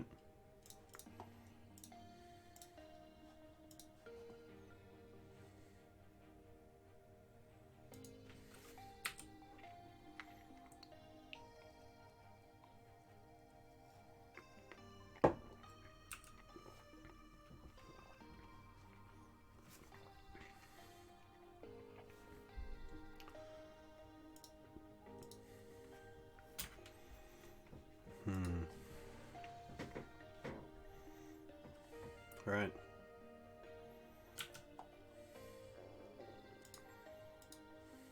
Okay. Hear me out. I think here, I just want to hold up. I don't want to play the knight out yet. I want to hold up crop with it. Because I want to be able to hold up protection for it. And the flagstones makes crop really good against counter magic because we still get the land, which is nice. So I think just being a little bit behind a turn is more than fine. We get to hold up swords here as well, which can be relevant.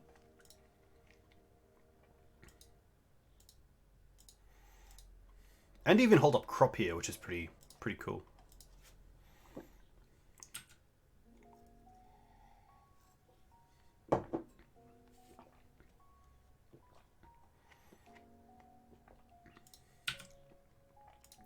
This I'm pretty happy just to swords. But it is pretty interesting.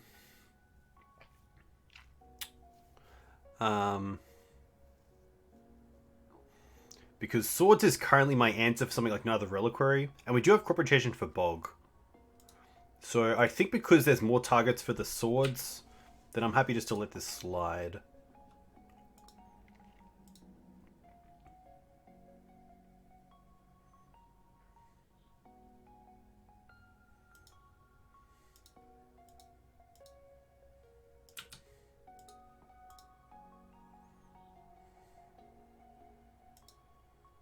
Oh, Wasteland. Oh, do they Wasteland us? Relic. Yikes. Okay. Okay.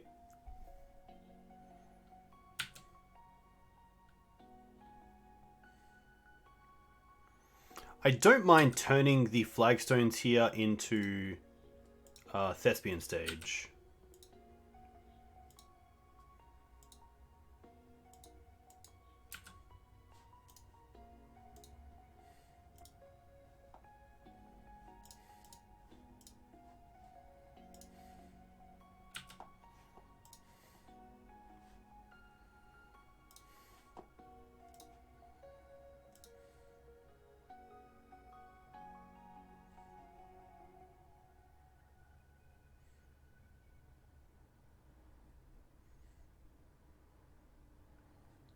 Opponent really thinking about this crop. They let it resolve, which is nice.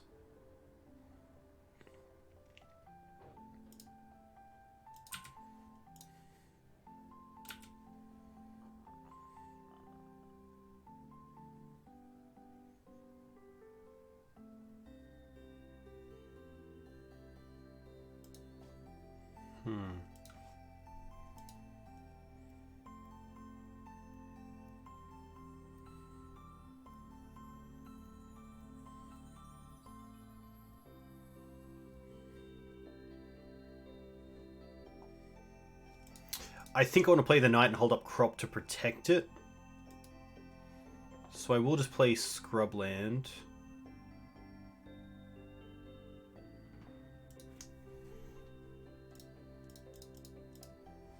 Play knight. That survives, that's cool. Attack with Dryad Arbor.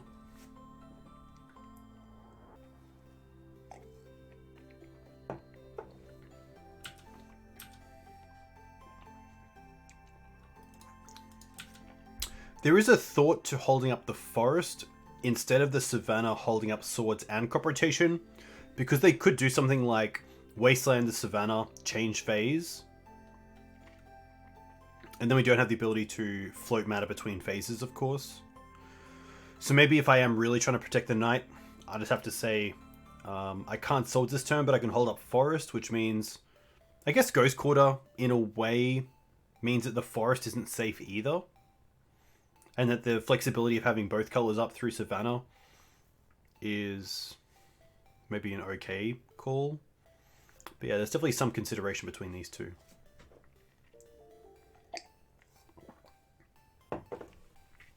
Hey, Rulib. Thanks for the follow. They still only have one green source, that's very correct.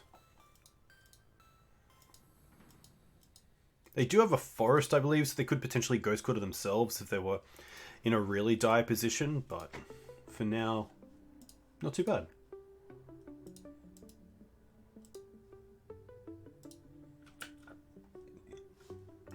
Wasteland Stage. I'm going to say this is fine. I'm happy to keep the crop rotation open for the knight. Renegade Rallier. Okay. Trigger. I think if they tapped out here, I'm happy to bog them.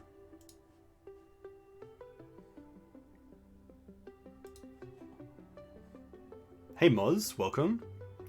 Cool games before. Grixis, pretty tough. A lot of interaction. But some pretty sweet games.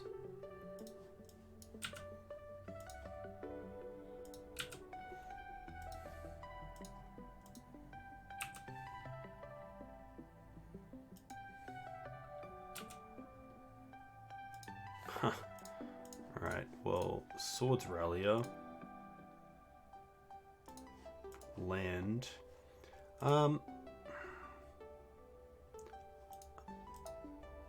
I don't mind attacking with the Dryad Arbor. And then just taking them off the Savannah.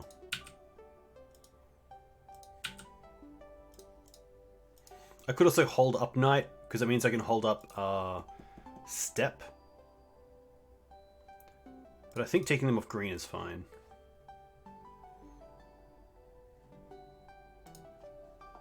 This could definitely be the Maverick part of me that shouldn't be happening. It should just be Knight is either protecting itself or finding either stage or Dark Depths in the end step.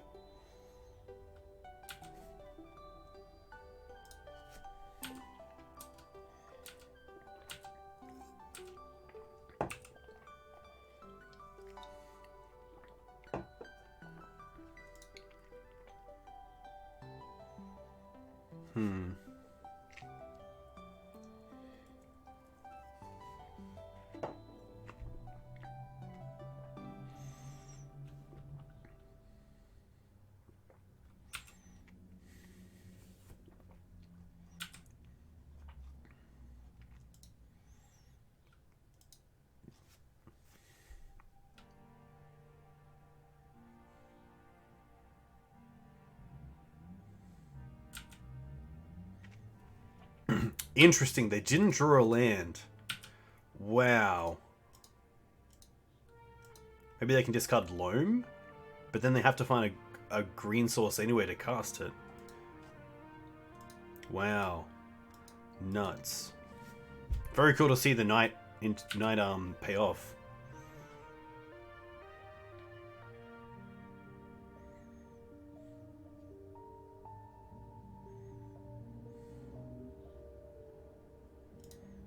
Rough. A really reactive hand when I don't want a reactive hand.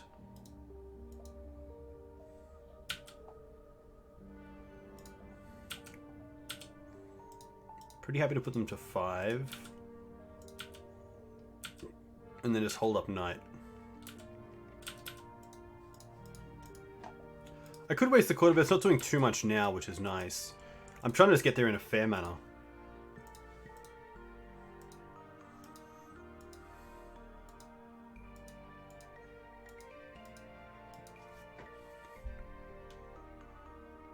I guess, yeah, if they wanted to go all in on the Loam, they could dredge back Loam and then Ghost Quarter themselves, floating a white or blue, and then getting a green source and then casting a Loam. But then they're also tapped out for their turn. Oh, they went to 1. Wow. What did they find? Interesting.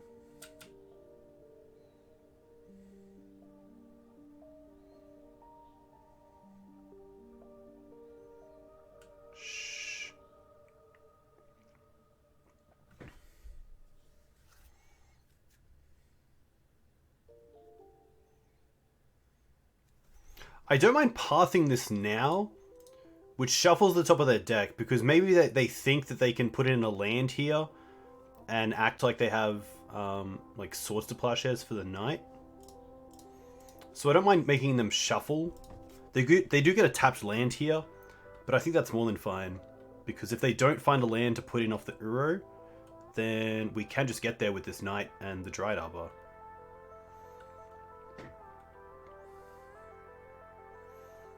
Hey Julian, welcome. Hey Tiny Angry Demon, thanks for the follow. Let me know where you're from. If you play Legacy, what do you play in Legacy? I could attack them, but then they... Yeah, it's definitely interesting. Do they have a land? It looks like they don't have a land. Which, yeah, makes this just lethal. Yeah, nice. Awesome. Very cool. Nice. I can't believe we got a game off Doomsday. That was a bit of a relief. But yeah, sometimes they just don't do their piles correctly. I guess they didn't know about Double Wasteland, but... You're from Columbus, Ohio. The deck I'm building is Legacy D&T. Nice. Are you the one who wrote the paper about Rishenport? I am the one who wrote the paper about Rishenport. It is a little bit outdated, but I think some of the general advice is still good.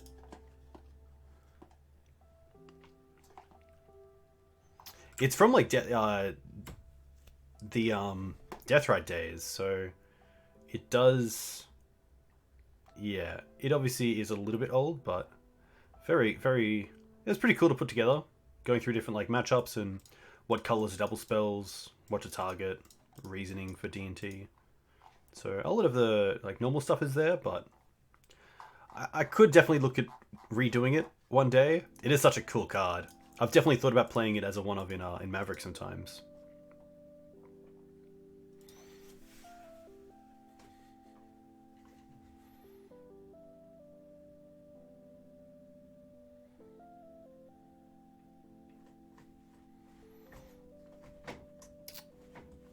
Yeah, I guess. Yeah, that's pretty funny. Jahiyo Kai. I probably just murdered your name, and I apologize. Ah, Teferi's response. Very cool card. You just added a 4th copy of Port to your lands list. Very cool.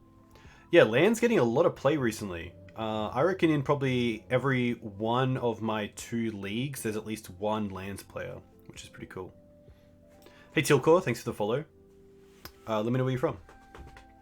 If you play Legacy, what you play in Legacy.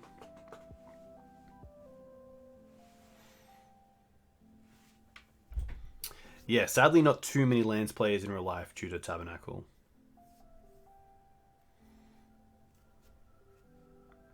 Yeah, Teferi's. I've definitely had Teferi's response cast against me when playing Port and Wasteland, which can be pretty brutal. It's a pretty cool card. I like the artwork as well. Artwork on Teferi's response is really cool.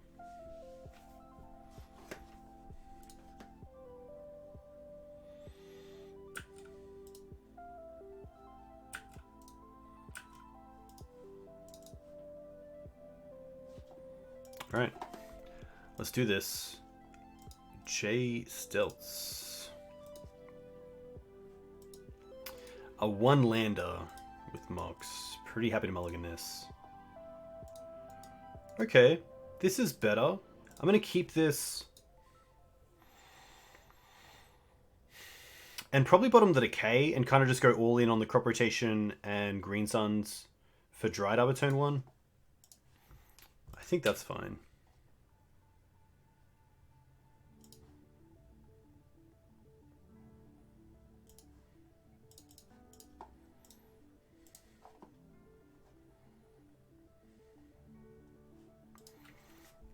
The new Urza Saga land is really interesting. For me, it's one of the cards that I have to see how it goes in practice to really understand it. Because on paper, it's hard to evaluate how well it can go in different decks. But it looks very cool. Especially in something like Standstill, it seems insane. But I'm sure there's some, like, there's surely some sort of combo with it or some really aggressive synergy. D&T, okay. This is going to be a bit tougher. But Sylvan Safekeep is actually a pretty nice draw. Okay, that makes me not want to show the stage and just go for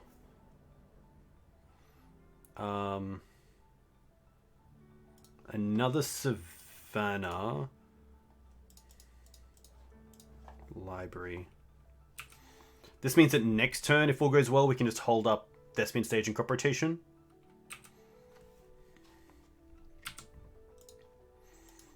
I also don't want a 6 here. Because I might want to use the Sylvan Safekeeper.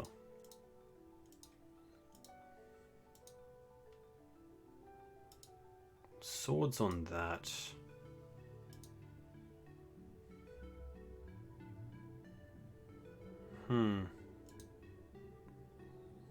I'm pretty happy to try to save this.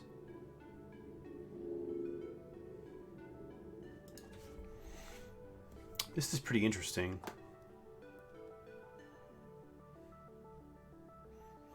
I think Safekeep is just so key against Death and Taxes to get the combo online, and that I am happy to actually get rid of probably Dried Arbor here. Because we have the Sylvan Safekeeper to dig, I'm happy if they want to use Swords and Wasteland this turn. There's not currently a reason to have more than one creature out.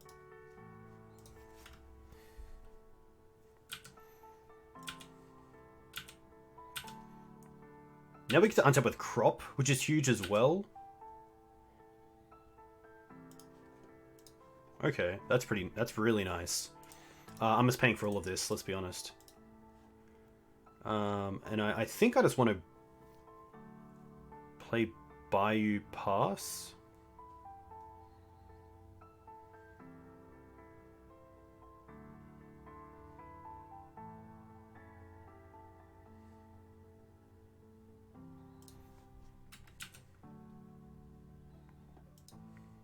I'm not going to attack because I wouldn't trade with a mum. Okay. They didn't put anything in, so here I'm pretty happy to go after the vial.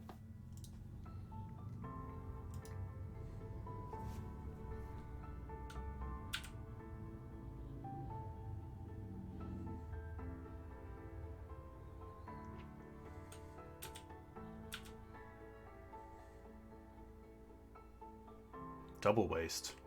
Spirit is fine. A little bit annoying, but not the worst.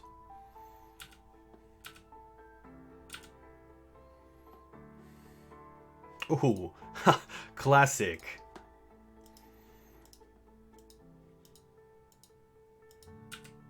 Haha, now we get to use Sylvan Library. Classic. Okay. I'm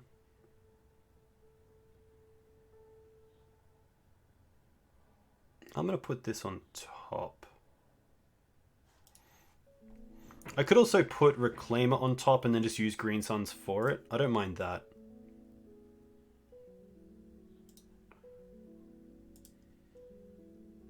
Ah, we've already drawn for turn, but that's okay. That's fine.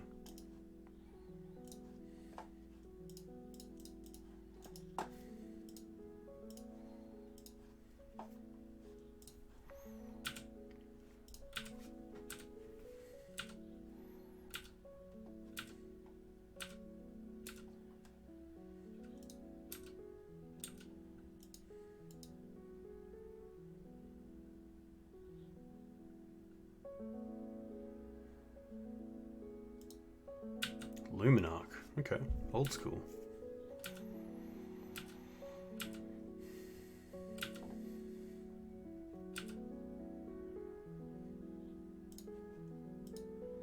Ooh, that's interesting. Put on top, put on top. Wasteland. Wasteland, Wasteland.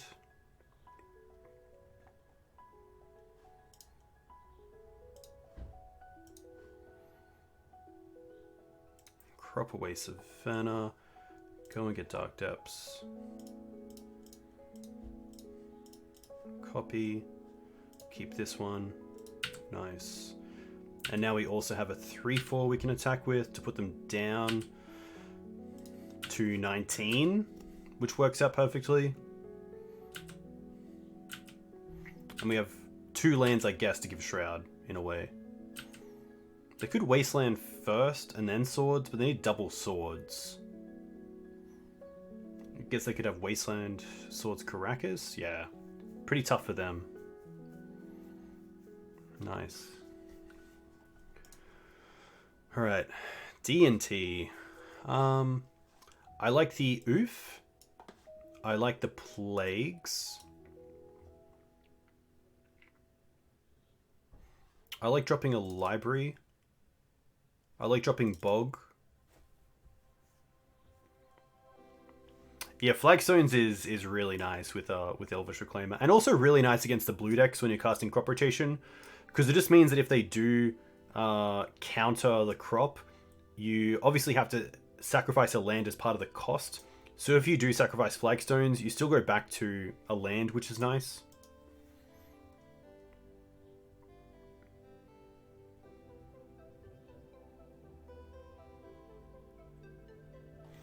Yeah, I could also see taking out a Depths. That seems pretty good.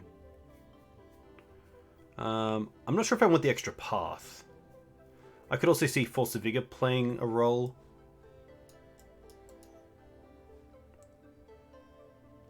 I'm not sure if they play Rest in Peace. I assume they do if they know the matchup, because it just turns off a lot of our beaters.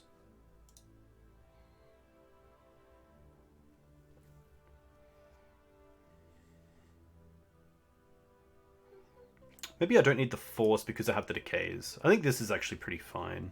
There's some thought to the path, but the plagues are just so good that I think it's okay. Interesting hand.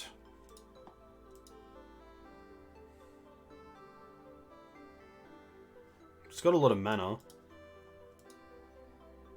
So we can also go for basics early on, which is kind of nice. I'm gonna keep this. I'm gonna see how it goes. It doesn't have a great threat density yet, but hopefully that's okay. You can also hold the Caracas here, or hold the Mox until we actually want something. Ooh. Okay. That's actually pretty nice, because now we can go Windswept Heath into basic forest, Mox Pitch Dryad Arbor for black, and Abrupt Decay Mum.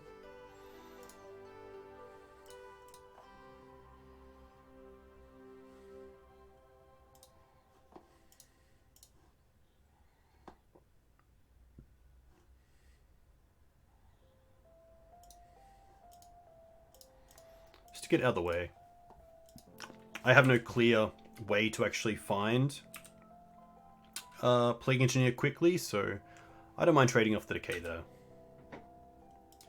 No turn 2 play is really interesting. Did not expect that. I'm going to go land into Reclaimer, and then I can also play Crop into Step if I really want to keep it.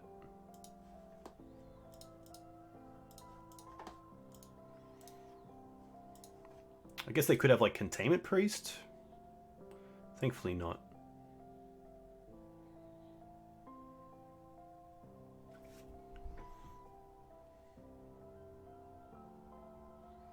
They most likely either have a Swords or a Path if they kept a hand that doesn't have a turn 2 play that had turn 1 Mum.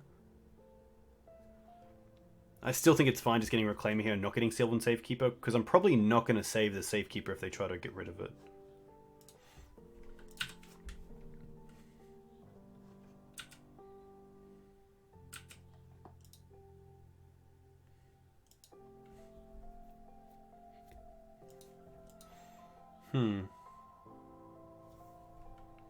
I think I'm okay with this just because currently Crop is either one side of the combo, most likely Dark Depths because there's less of them in the deck.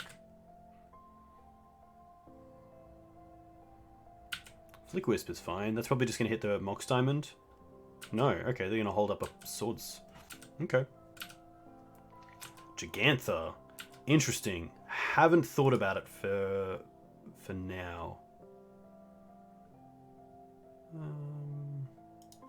Windswept Pass. Gigantha says... What does Gigantha say?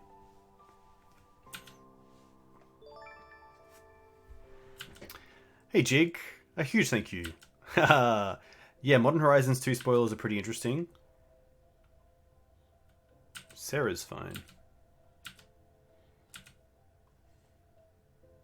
Library's pretty good.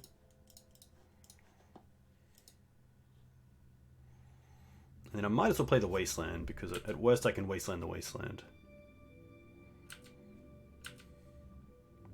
Would cost a sideboard slot. Definitely interesting.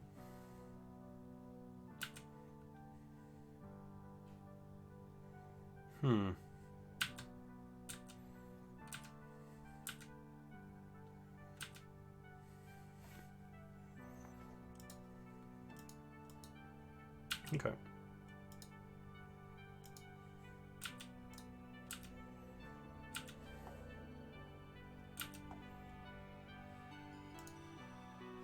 Yikes.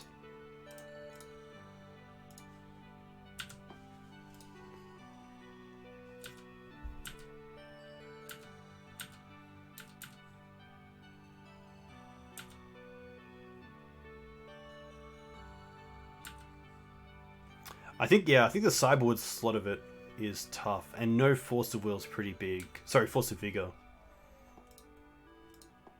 File's okay. I don't even know if we have an out here. Guess we'll see.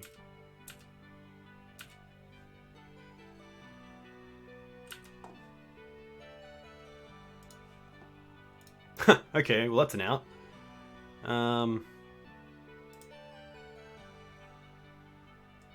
Put on top. Put on top. There's no way to draw into this. Just have to pass back.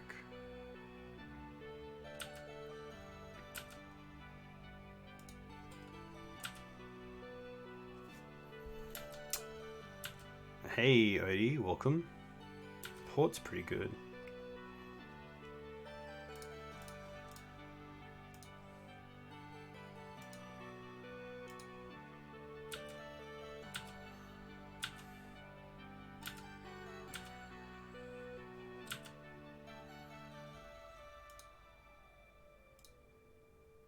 This is fine. Still draw here.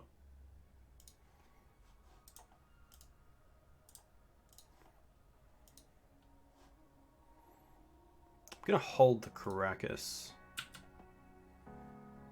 No, I'm gonna play it. Because there's a world where they put in Mum of the Vial, which is an attacker.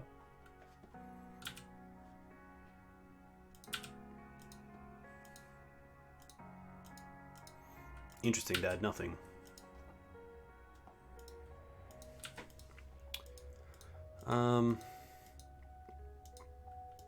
I'm not sure if I'm supposed to play around like Charming Prince here. I probably don't mind just using the Flickwist, to be fair. Using the swords.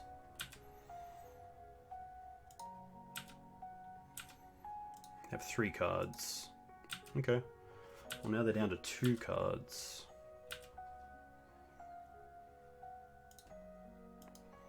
That's fine. I would... Yeah, it's definitely tough, but I'd be getting close to using the Wasteland.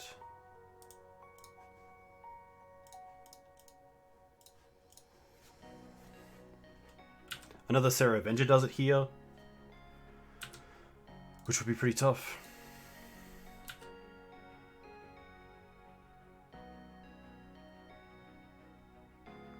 Mindbreak Trap is solely for Storm decks. I've seen some people bring it in against Elves. I wouldn't say it's the greatest against Elves, but it's definitely better than some of the slots that you might have in a fair deck.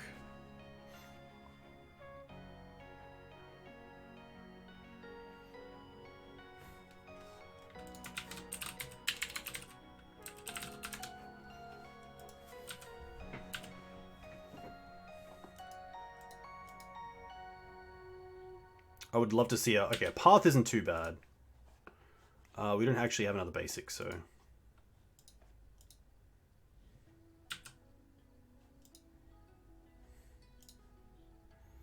That's fair.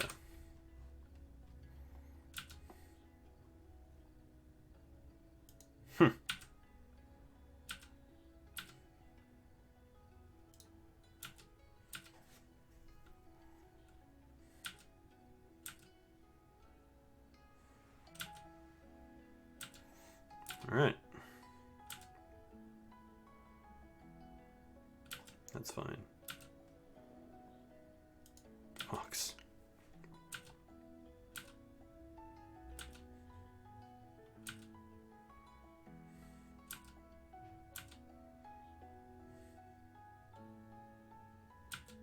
Spirit's fine.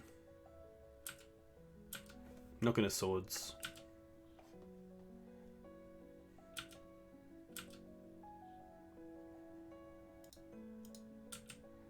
Just gonna pass here.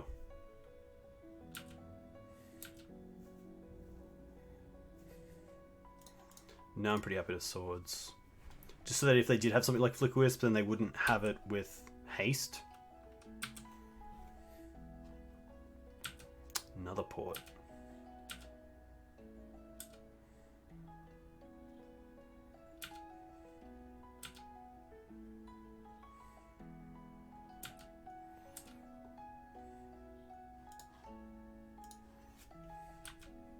Mox Diamond's probably better than the Savannah. I assume my opponent's playing like maybe one Revoker and then maybe some number of Skyclaves and Flicker Wisps, so definitely interesting. I guess Force of Vigor also takes out Spiritual Labyrinth, which is interesting.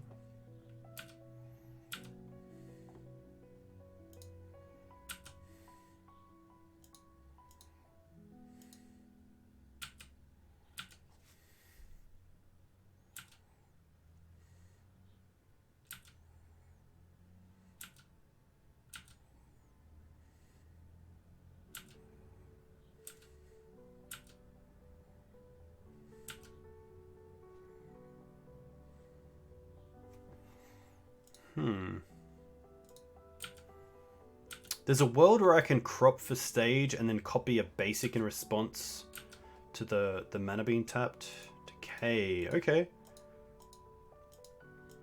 That makes me want to cast the other Mox Diamond, so I have Decay open for a creature.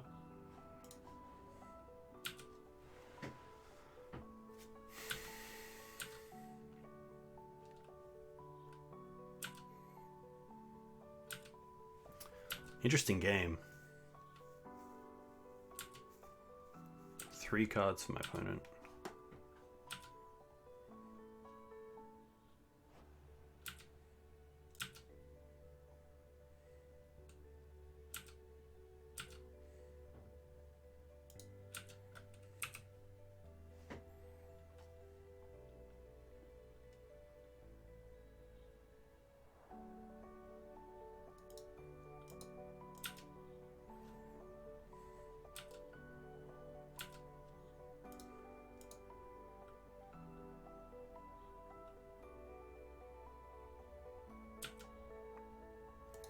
I think Recruiter's just going to do it because it just gets 2 creatures.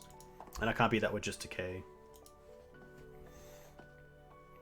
I will bring in the Force, and I will bring in the Path.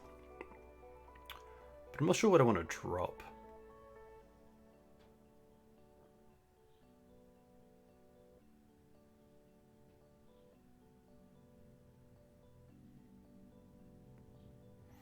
I'm kind of thinking Mox Diamonds.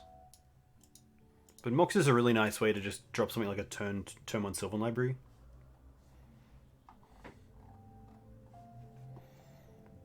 I could also do some trimming. Yeah, maybe I take out the Oof and just keep the Force of Vigor. I do like that Oof at least attacks. But it is easier for my opponent to deal with.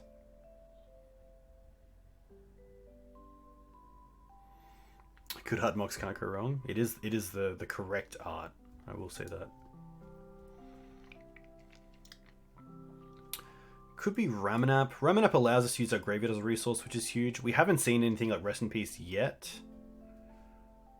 I could also just see like 1 crop and like 1 night.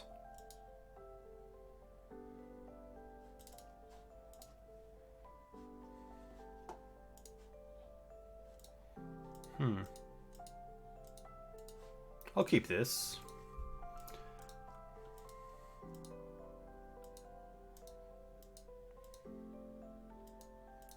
Turn 1 Forest, turn 2 Windswept, hold up Decay, turn 3 Plague.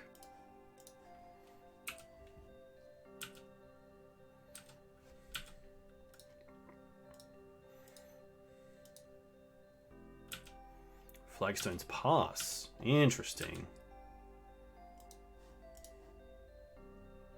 That's pretty nice, because now we can go for basics if we really want.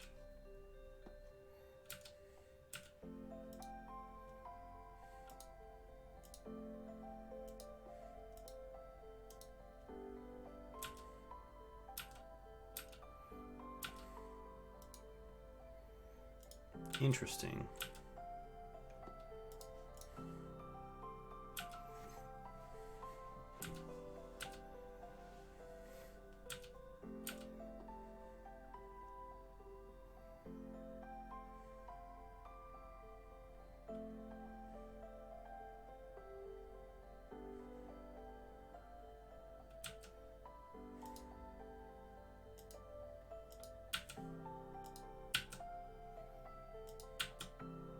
I do care about that, but I guess I could go for double black here.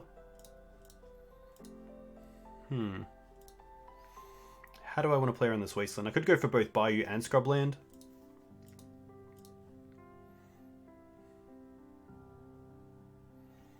But the Luminarch isn't the biggest issue because we have the Plague. I think I'm happy just to actually keep the Abrupt Decay for now.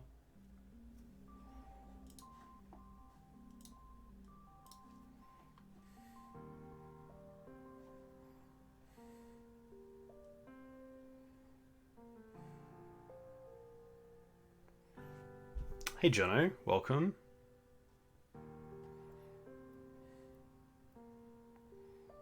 I could also just go for Plains, play Stage, play Knight.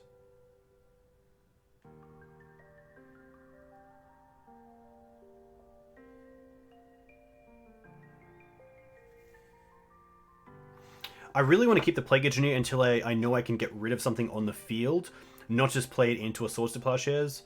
So I don't mind playing out the Knight here of just a basic Plains and a Stage, and holding this this source here.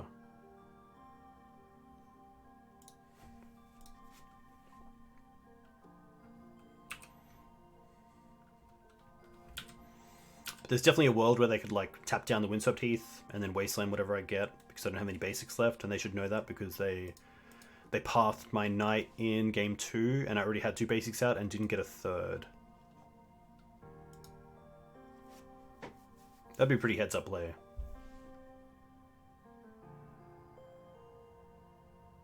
Okay.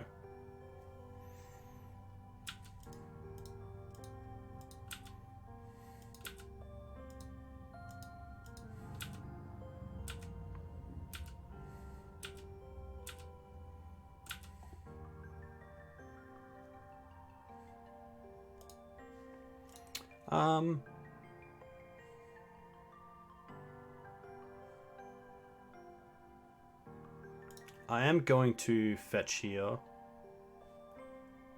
for a Scrubland because I probably want the Bayou more. I'm happy to throw the Scrubland into Wasteland and just get rid of the Illuminarch here. And if I draw a land, I can use Thespian Stage to copy. We don't. Unfortunate, but that's okay.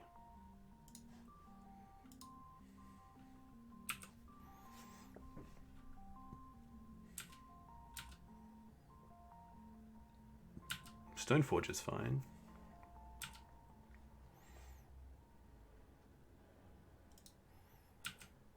Oh, they don't. They're not going to use the Wasteland. Okay, interesting.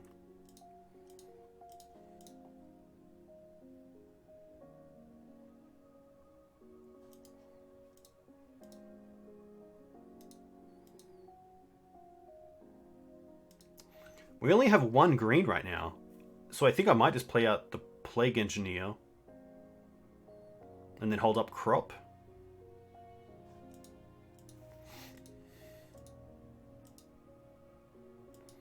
That gives me an extra access.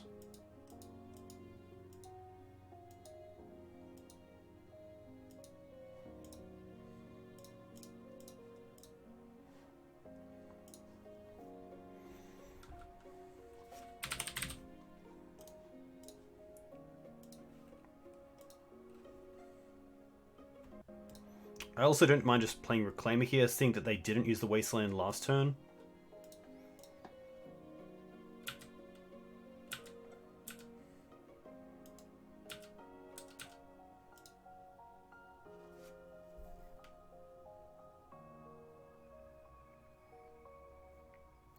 Yeah, I could have definitely kept the step. I just thought that maybe I was in a position where I needed the mana more, untap the next turn. But seeing that I have a Plains open here, I probably didn't need to.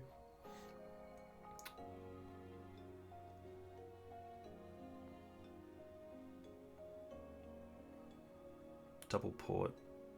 I wonder if that entices them to port here and hold up Batterskull instead of Wasteland.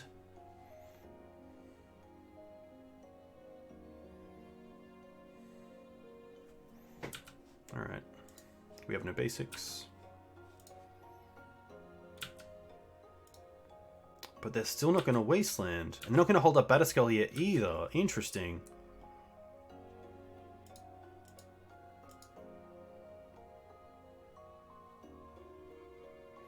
I don't mind here using this to copy the forest And if they try to Wasteland now, we can just crop it.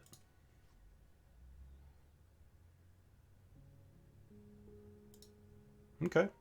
Well, that's pretty good.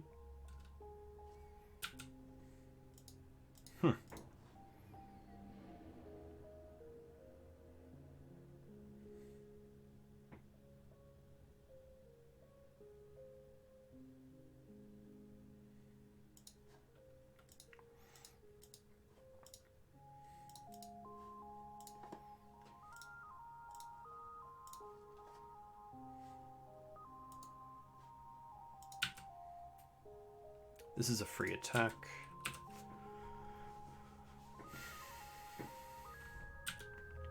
Definitely feel pretty good about our position. There's their second white source, which I feel is pretty huge. Okay. That's fine.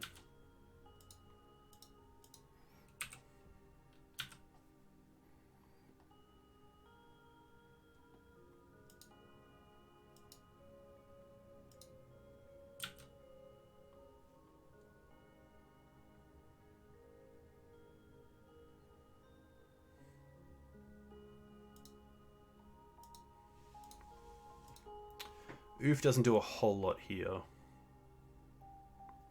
Hey, Orange Shield. Welcome. Hope you're well. I don't mind Oof here, and then just hold up crop into Dark Depths if possible. But then they still have the Caracas, which is a bit of a yikes.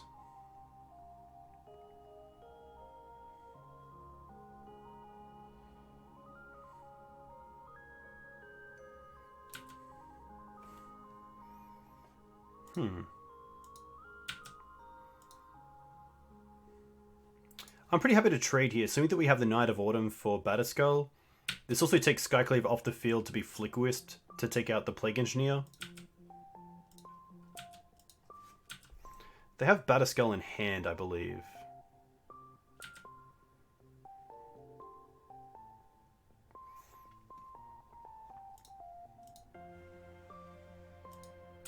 Sarah's pretty good.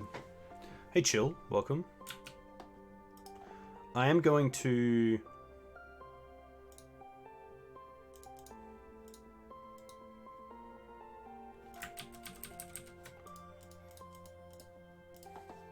target Wasteland here.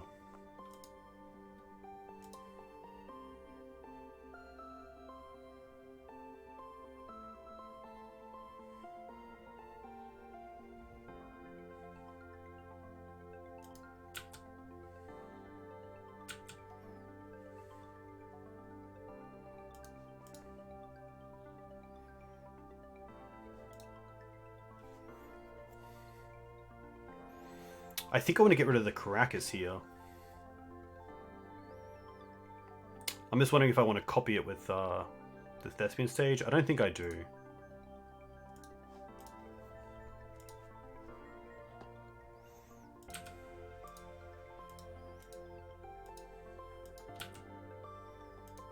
Nox, that's dead.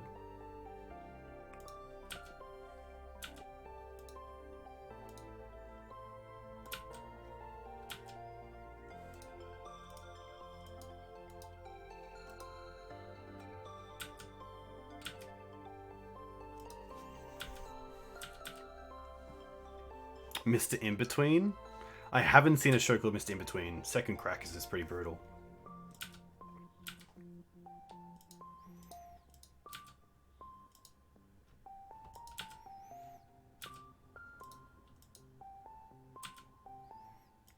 Second Sarah Venture's pretty much done.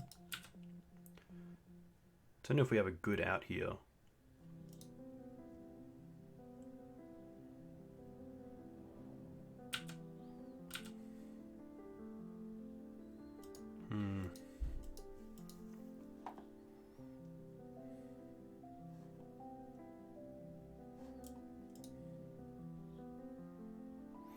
Yeah, I think it's just too much, unfortunately. Rough, that's a 2-3.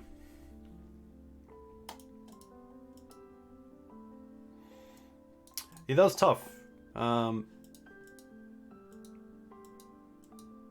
Yeah, D&T seems really well prepared for any sort of Dark Depths matchup.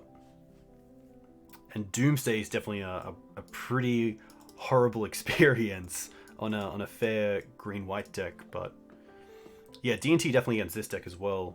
Where is it? 2021 Abzan Depths.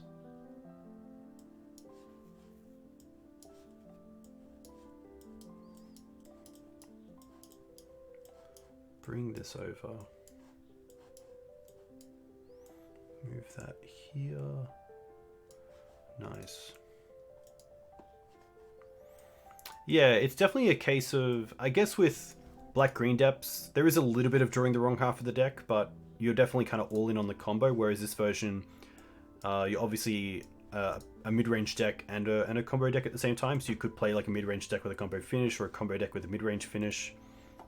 But yeah, it's obviously doing really well. I think it's just it's reps and not being familiar with the deck, because there were a few times where I probably played it like a Maverick player where I should have played it like a combo player, and maybe, you know, not gone for just Wastelands off the Knights. I should have gone for the combo over 2 turns.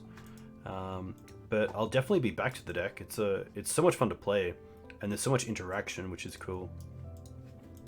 It's just a case of getting those reps and understanding your role in each matchup, because there probably was a few times there where I went to Wasteland when I should have just held up Knight or used Crop instead of using Reclaimer, or little things like that.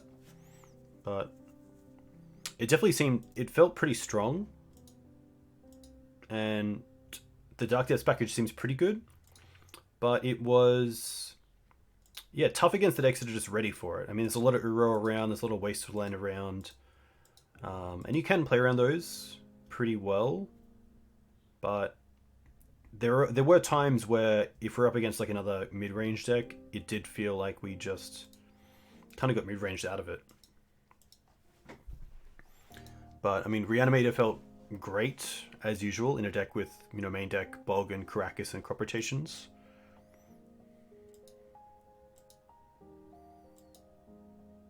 Haha, thanks, Aaron Shield.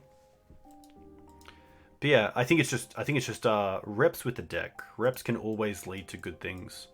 We didn't get to use the Glacial Chasm out of the board, which is pretty spice, but otherwise the deck was really fun.